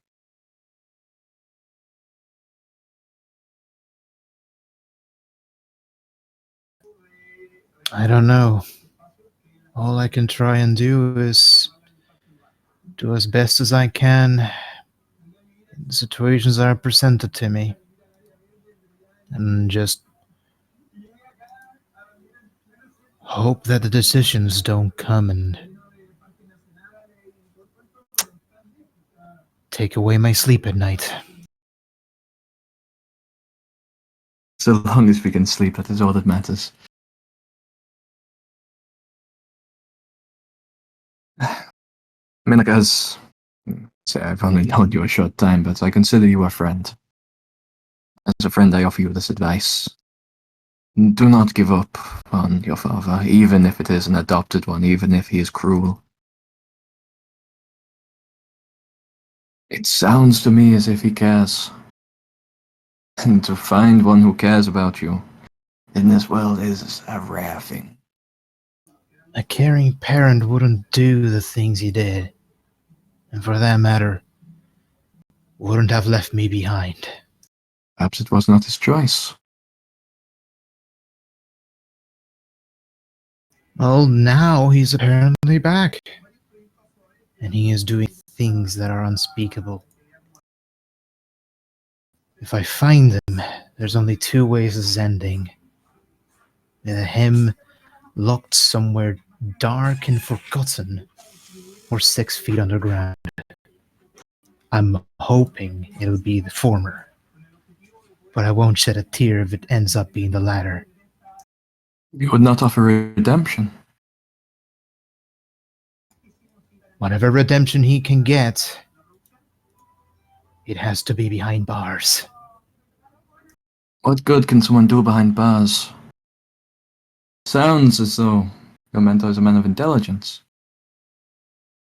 An asset that can be used. He's Something that clearly can not help fly. used it for very nice things, has he?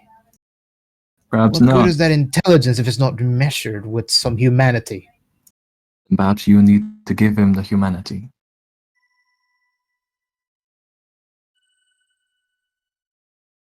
None are perfect. No parent, no child. But together, you try and make it both better than what came before. Perhaps through mercy, you can teach him mercy. Perhaps through a more measured approach, like you're trying to carry yourself through, you can show him a better way.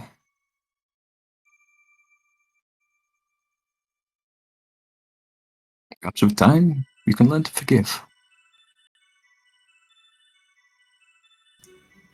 That's the problem. I'm not sure I want to.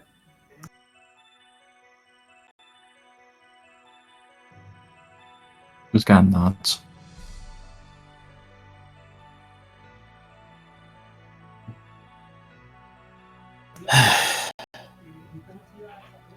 We should probably get ready. Akiyama's probably going to need people to go with him to the council, if he wants us to go with him.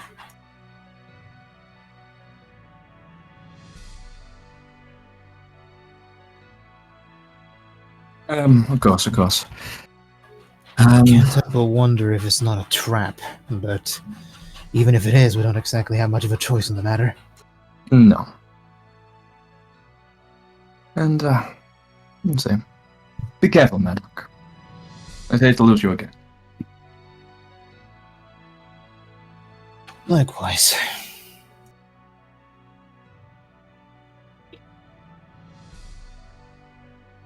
Let's go find them.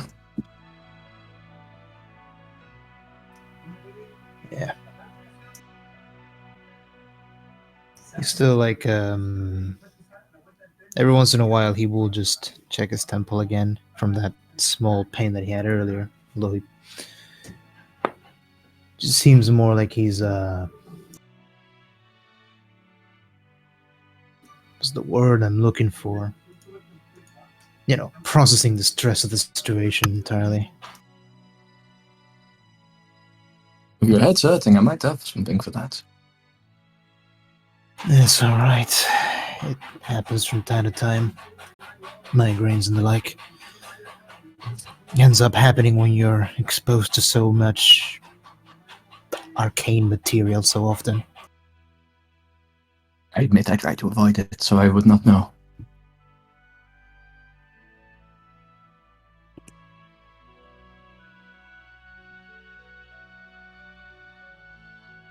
Knight? Hello? I think Knight may be away. Ah, there you are. Now I was just double checking because I hadn't seen you like react in a way. Yeah.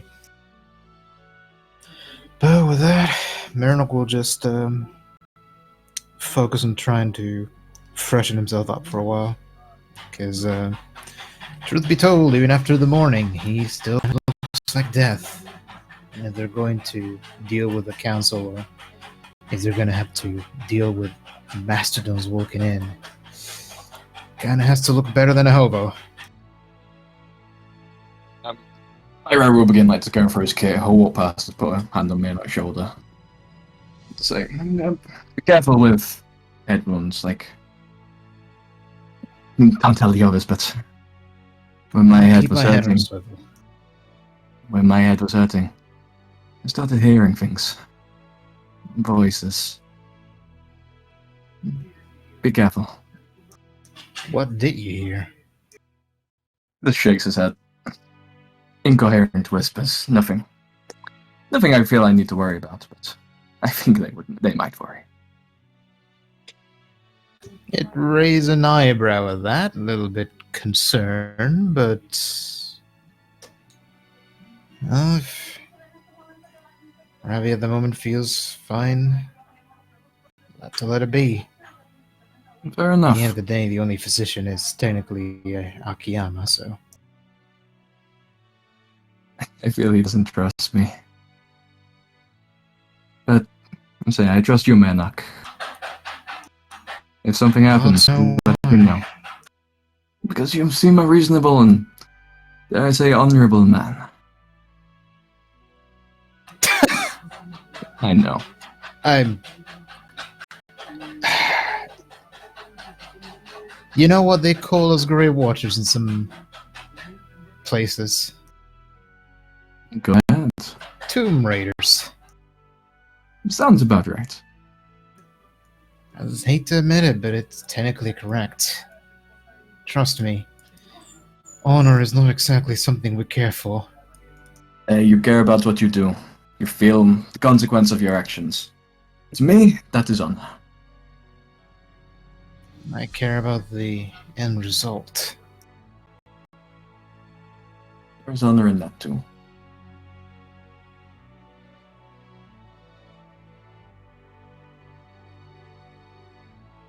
That, Ernagold, try and go to see if he can properly change his clothes, properly clean up a little bit. He moves with heavy steps. At the very least, he seems a bit more reassured.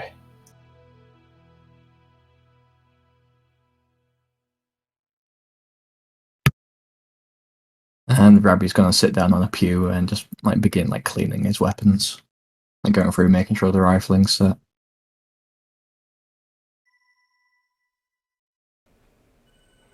And with that, Mirnok and everyone else, you go about your morning duties for preparing to return to meet up one last time before heading out for whatever you choose to do for the day. And that is where we're going to end for today. Oh,